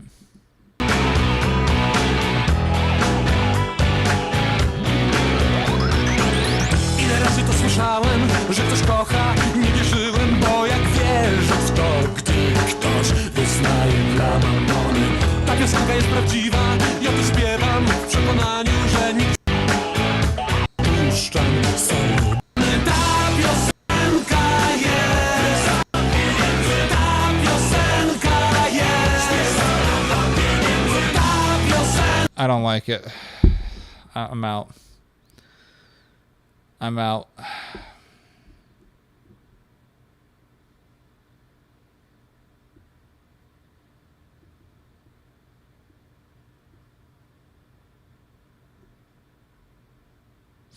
Ted watches a movie and a satanic cult serial killer. What a breath of fresh air. Absolutely, guys. It's been a while since we've gotten a good horror movie. Somebody recommended to me this other song. Yeah, this song is just... It sounds like Julio Iglesias. Doesn't it sound like Julio Iglesias? Oh, what's the name of that song? It's just like the ocean. Da-da-da-da. The way it in emotion. Da-da-da.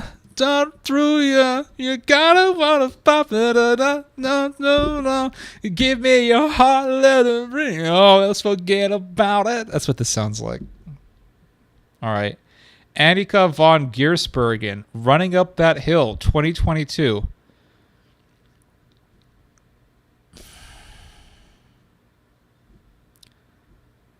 It's like every version of this song is live. There's no... Is there any... Alright, I'm just going to click on the first video. Guys, this is a live performance. So I'm just going to... Here's the video, guys. You can see this... This fine woman playing this song. And she's not... I mean, she's a fine lady. What can I say? Let's give this a watch.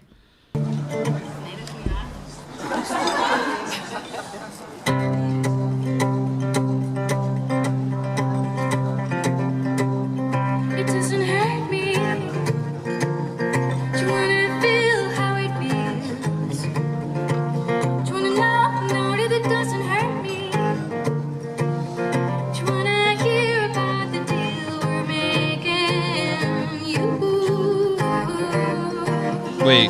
Frozen? It's you and me, and if only could make a deal with God, I can't just. Oh, no wonder every song, every version of this is live, because it's a cover song of some other song that popped out in the 80s or something.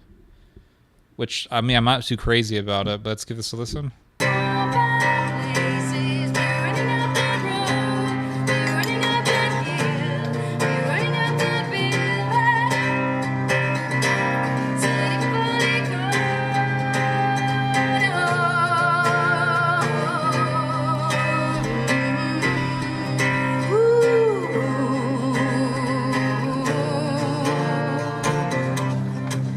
You don't hurt me.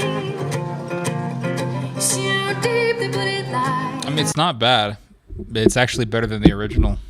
I know where I'm tearing you asunder, but there is thunder in our hearts. So much hate for the ones without. Tell me we both matter, don't we? She needs to do a studio recording version of this. I think it would be good with the riffs and all that.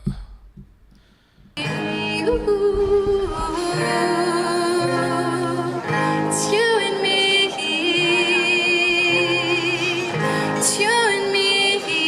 Won't be unhappy, and if only could make a deal with God, I can't describe our places. You're running up that road, you're running up that hill, you're running up that river.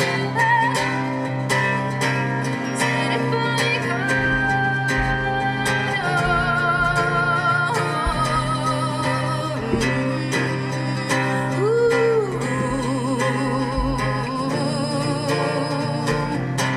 Rusty Shackleford says, Ted, you got me to start watching Jay Dyer. Well, there you go. I just helped Jay Dyer out. Sharp is good. I need to sit and watch it. Is that a movie?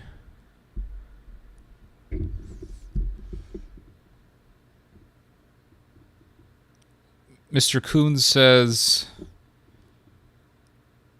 that he will defer to my expertise. I appreciate that.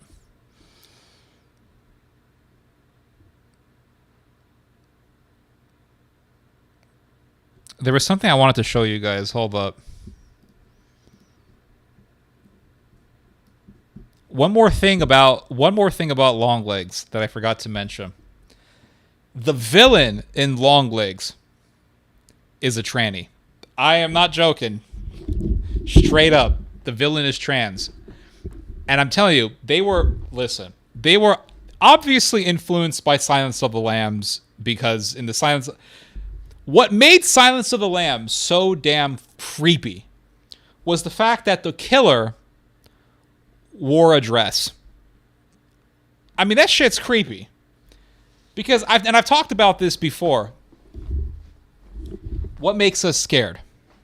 We are scared of the unnatural. That's what we're scared of. What terrifies us is the unnatural. That's what scares us. It's the unnatural. So, for example, smiling, right? It's natural for us to smile because something good has happened. It's not natural for us to smile when somebody has been cut to pieces. But Ted Bundy smiled, and that makes Ted Bundy a hell of a lot scarier, because not only was he a serial killer, but he smiled about it, and he grinned. There's something very creepy about that, right? Something very creepy about that. So there's something very creepy about a man wearing a dress. Why? Because naturally women wear dresses. I don't have to explain to you why. That's just how it is. That's just how it be. And here you got men walking around with dresses, and they know damn well what they're doing is weird. So you watch Silence of the Lambs, and he's got that creepy-ass music playing, and he's doing that weird-ass dance. And it's hella creepy. So you look at Longlegs. Longlegs, the villain in this movie, dresses up like a woman. That shit's creepy. It's creepy. It's terrifying. It's the creepiest part about him, other than him being a cultic murderer, of course. But what makes it even creepier is just how he walks around with a dress, and he's got like lipstick on, and he puts cosmetics on, and it's very dark stuff. It's very, very dark. And you think, well, that's just all Hollywood nonsense. No, it's not. No, it ain't. Have you guys ever heard of Dennis Rader? That guy used to wear dresses. Horrifying. Absolutely horrifying stuff. Here's another thing. Oh, yeah, you can find this in history, everyone. You can find this in history. Josephus. I keep telling people to read this book. Josephus's book on the Roman-Judean War. The name of the book is called, I think, The War of the Jews or something like that. It's usually summed up as just war. When you see people referencing it in history books, it's just Josephus War, book 4, whatever. But it's 7 books, pretty certain it's 7 books. It's 7 volumes, and it's all about the Roman-Judean War. There's a lot of creepy things. Josephus's history on the Roman-Jewish War, at times, it kind of reads like a horror movie. Why do I say this? Because there's a scene in Josephus's history. There's a part in Josephus's history where he's talking about what happened after the Zealots took over Jerusalem. So there was this sectarian war happening between the Jews. And there was a sectarian war between the high priests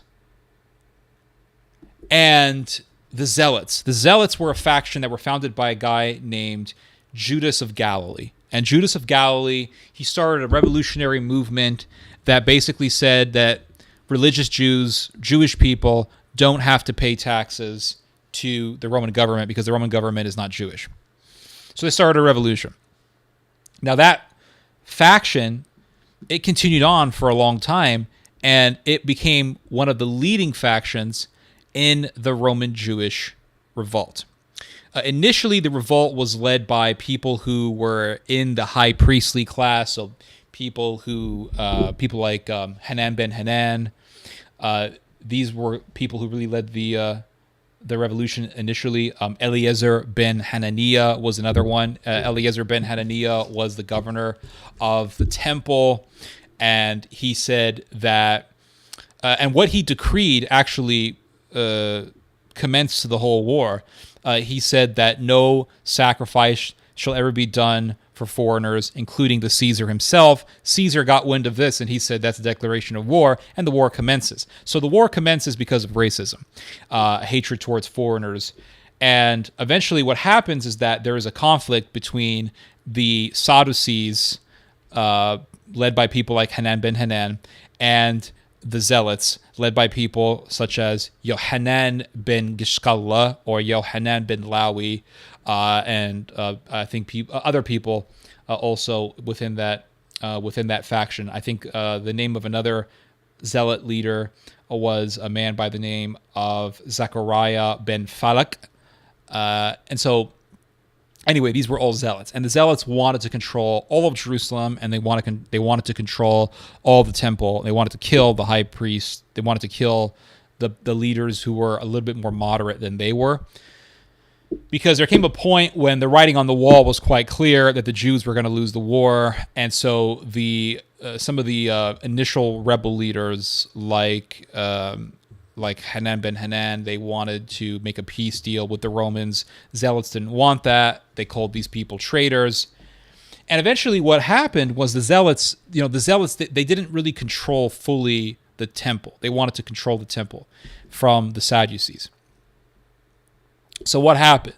The Zealots said, okay, well, we have our allies who are Arab Jews, and the Arab Jews will come in, and the Arab Jews will do a lot of the killing for us. So they send a letter to the Arab Jews over there in Jordan, what they call Idumea in those days, and they said these people who are controlling the temple, they're going to give the temple up to the Romans, and they're going to basically prostitute the temple to Goyim, to Gentiles, which was a blasphemous thing to do for them. So the Arab Jews, about 20,000 of them on horseback or camelback, I'm not entirely certain, but about 20,000 Arab warriors went to Jerusalem. They entered the city, they stormed the temple, and they butchered everyone that they could find. And they took the high priest Hanan ben Hanan, who was the son of the guy who was the head conspirator against Jesus, Mr. Hanan himself. They took Hanan ben Hanan, they killed him, They put their feet, they stomped on his dead body with their feet, and they took his body, and according to Josephus, they threw his corpse outside of the temple so that it may be eaten by dogs. So the Zealots took over Jerusalem. They defeated the Sadducees, they defeated their factional enemy, and they took over Jerusalem. And when they took over Jerusalem, there is this moment that sounds almost like a horror movie where the Zealots are running rampant and they're just butchering everyone. They're just killing people. It's just chaos. It's lawless. And Josephus says that the Zealots, they began to dress up like women. The men begin to dress up like women, and they began to sodomize each other and do all sorts of disgusting things with each other. And Jerusalem became Sodom, going back to what John says in the book of Revelation, that place where our Lord was crucified, which is now Egypt and Sodom. It became Sodom. And you read the words of Josephus, and Josephus is just going on and on about this. You know, how they just killed and put dresses on, and they walked like women, and they made all of Jerusalem into a sodomite brothel, and they got possessed. It was just massive demonic hysteria. And you read that and you think, wow, it's like a horror movie. It really is like a horror movie, guys. So you can find horror in nonfiction. And of course, nonfiction is scarier than any fictional movie or book because it's real. And what's real is going to be a hell of a lot scarier than something that's made up. So anyway, that's my review.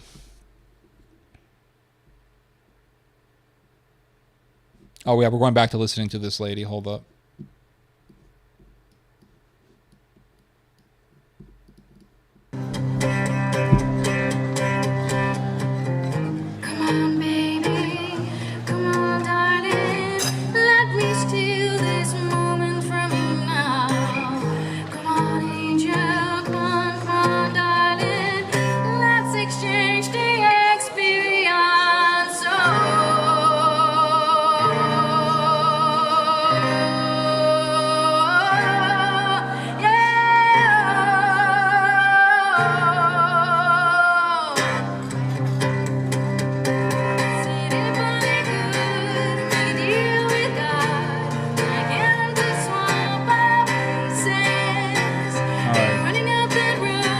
There was something. This is not bad. Rhythmically speaking, it's not bad. There was something I wanted to show you. Hold on.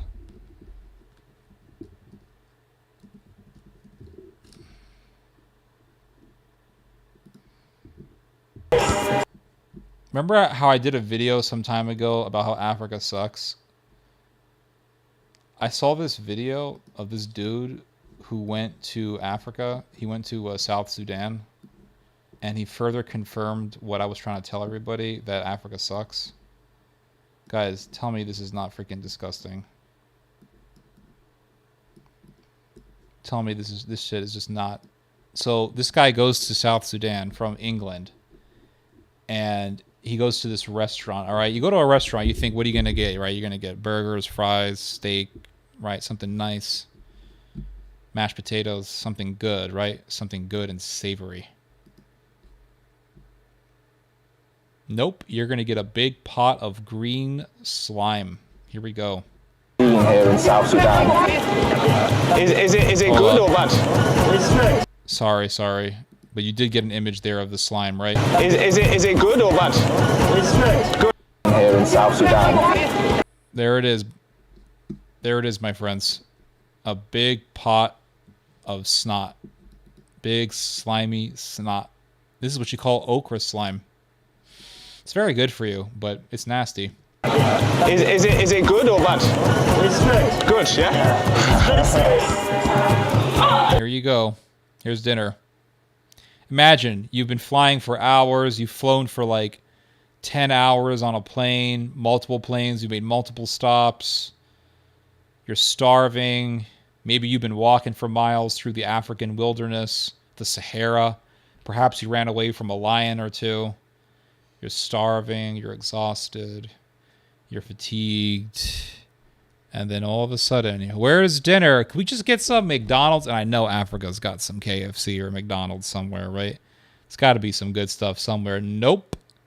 Here's what you're going to eat, my friend. Green slime. I give my honest opinion. Oh my god. So there you have it.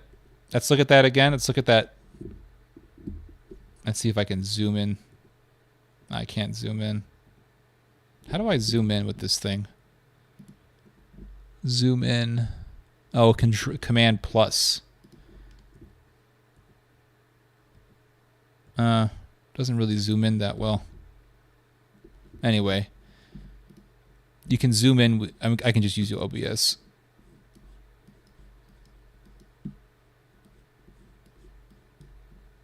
Here you go. You're about to dip into some of that slime. There we go. All right, there you go. Eat that muck. Eat that snot. Snot in a bowl. Oh my god. Yeah, man. The taste is nice. Yeah. The texture's like snot. I mean, I appreciate his honesty. Someone's got to tell him, guys, this is disgusting. There was something else I wanted to show you guys real quick. Let me show you another example of what I'm talking about here.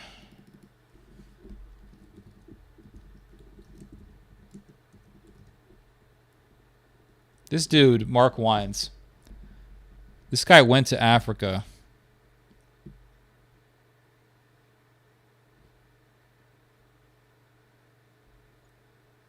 Which episode is it? He went to Africa.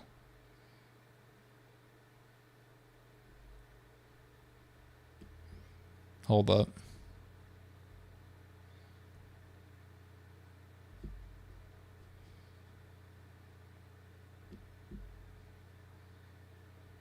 I think, is this the one? Hey everyone, it's Mark. It's a whole bunch of videos of this dude in Africa. This is not it.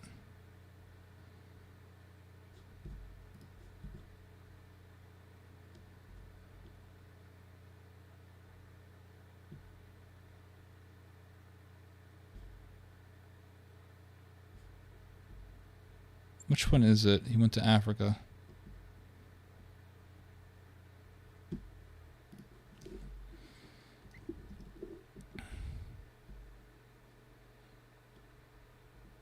Is this the one?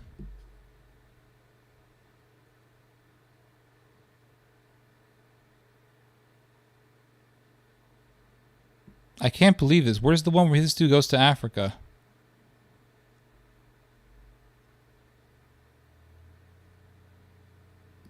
Is this it? That is not it. Wait, is this it?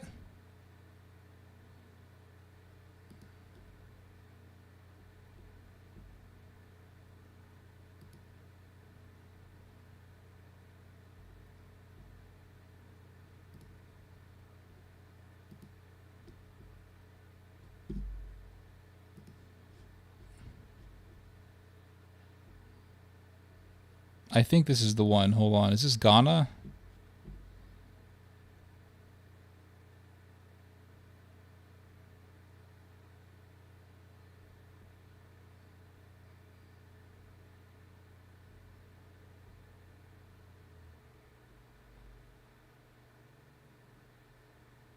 Yeah, this is it. I found it. I found it. I found it. I found it. I found it. So freaking Mark Wines goes to Africa.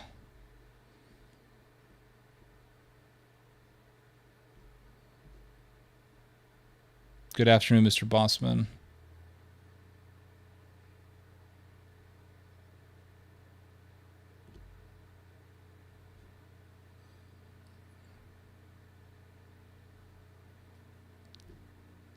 What are your thoughts on anarcho-skibbityism? What the fuck is that? Skippity-doo dies, dippity-day. My, oh my, what a wonderful day. Running from sunshine, dippity-day. Skippity-doo-yai, dippity-day. So this dude goes to Africa. And he's like, oh, the food is so amazing, right? This is some nasty ass shit. This shit is nasty, you guys. I was like, I felt like vomiting watching this.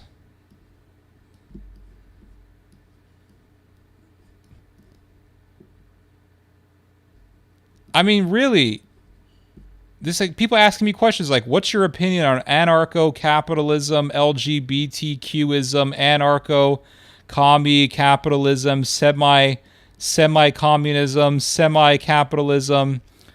What's your opinion on anarcho-monarchism, anarcho-monarchy, anarcho-Christianity, anarcho-communist capitalist, skippity-doo diggitism?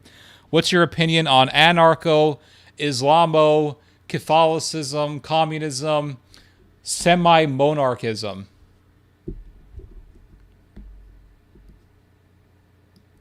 You tell me, buddy. I have no clue. All right, this dude went to Africa, right? Scooby-Doo. Anarcho Scooby-Doo. Anarcho Scooby-Doo. Daphne, let's split up. What is your opinion on the duck-billed platypus?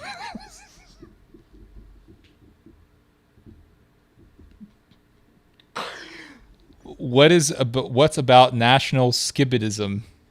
Skibidism. You guys have an amazing sense of humor.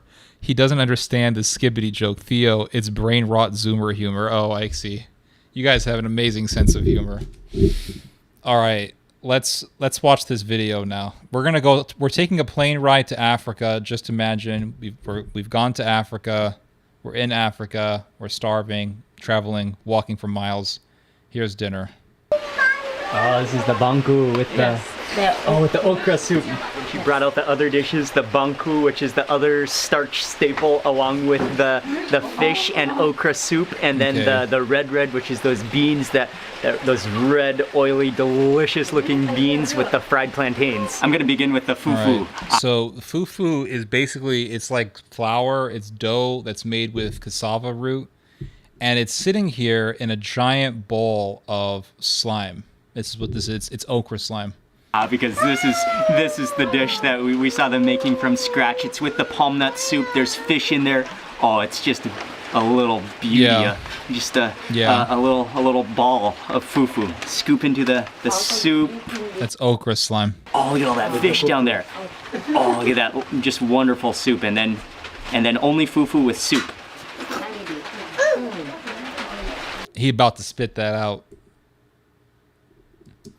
And then only fufu again. With soup. This guy's a great actor. Looks like he wants to spit it out. He's about to. It's like his hands. It's like his body saying no, but his mind is saying you got to keep going. The camera be rolling, and his mind is saying no. Notice his hand was returning back to his mouth because he's about to spit that out. Full soup, and then only fufu with soup. Here you go, guys. Dip your fingers in that. Dip your fingers in that bowl of slime. Dip your fingers in... No balls. No, sorry. No, there's balls. No spoons. No spoons. No spoons, guys. You got to stick your fingers in there. And everyone else's fingers are going to go in there, too. Everyone else's fingers are going in there, dipping in that slime. Get that okra slime. He's about to spit it out! And then he realizes, oh, I gotta eat this. Oh, what amazing acting, this guy. That's amazing. Oh, the fufu is so smooth and kind of gummy in texture. You don't actually need to chew fufu. You just bite and swallow because it's completely, the pounding has done the chewing for you. It's so good. That palm nut soup, wow. It's a little bit spicy. You can taste that red oil. You can taste the fish, the dry fish in there. Wow, that's superb. Where's McDonald's? Just take me to McDonald's, man. I remember years ago there was this priest that I knew. He was a Croatian Catholic priest, and well, he was part of the SSPX, so it's debatable whether or not he's actually Catholic. But anyway, he used to like going to this Indian place, and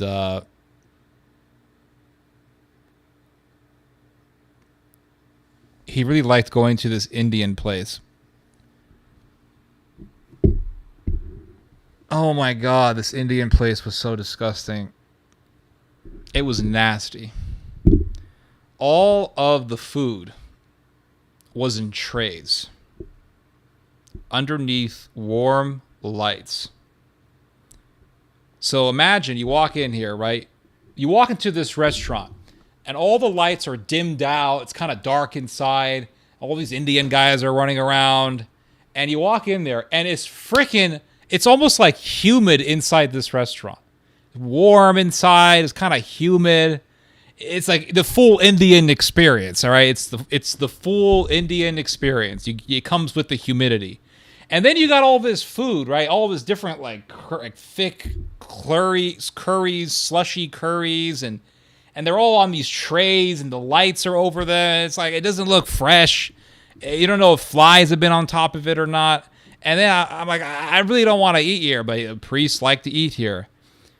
And so I went to this place, and we're talking and everything. So then I go to the trays, and I see this tray of just rice, white rice. And you can tell the rice is kind of clumpy looking. And then this fat Indian guy is in front of me in the line.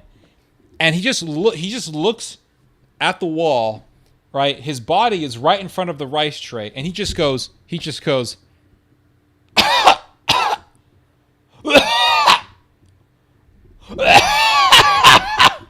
I said, I'm not eating. Goodbye. Not eating. And I told the priest, I said, I don't want to eat here. No, this place sucks. Oh, I really like it. Oh, he's eating it. And he's like, hey, you know what, Ted? I think you're right. Right about what? The food here sucks. Like, yeah, no shit. It sucks. You just bite and swallow so it spends a little contact with your taste buds as possible. These are two kinds of Indian restaurants, the tray buffet style ones and the normal ones that serve your... Yeah. I only do the latter. That's right. They want to hold Bergoglio as the Pope and say they are in the same church as the Novus Ordo, but reject everything. Yeah, the whole thing is weird.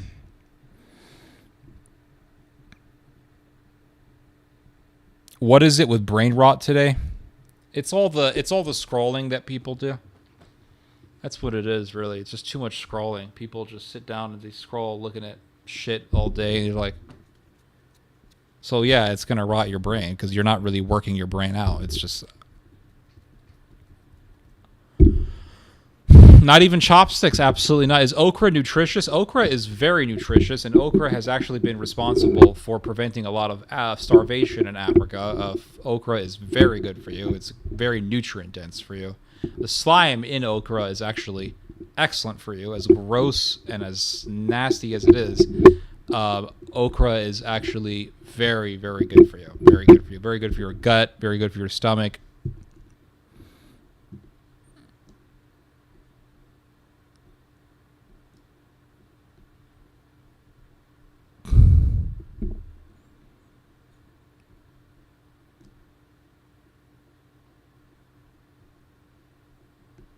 What else do we got here?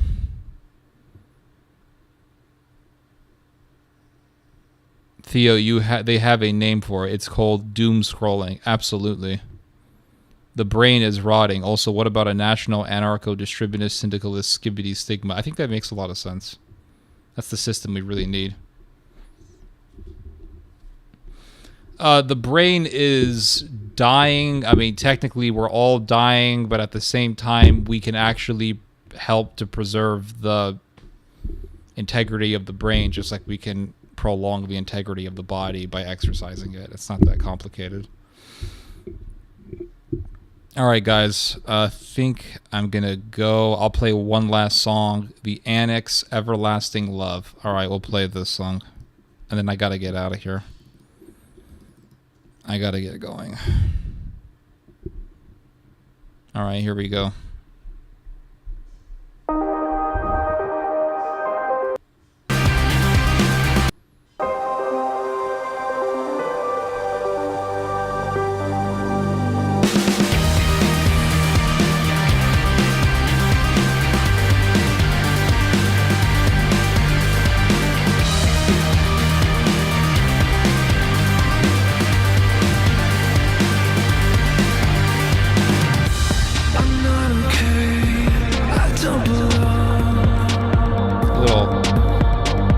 little ATB-ish. I'm not the same. I try to hang on. I wanna say, won't go away. Don't throw away. I need you somehow.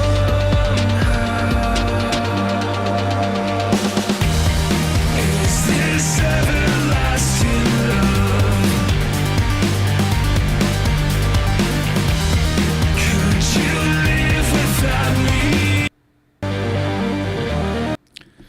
Not a bad song. What did I miss? What were you talking about for the past 2 hours? Basically anything that popped up in my head. Don't worry about it. This live stream will be on my YouTube channel for you to watch anytime you want.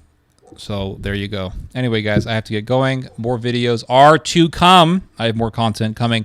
I have a video that I'm currently working on. So you guys will be hearing from me soon. I will be here.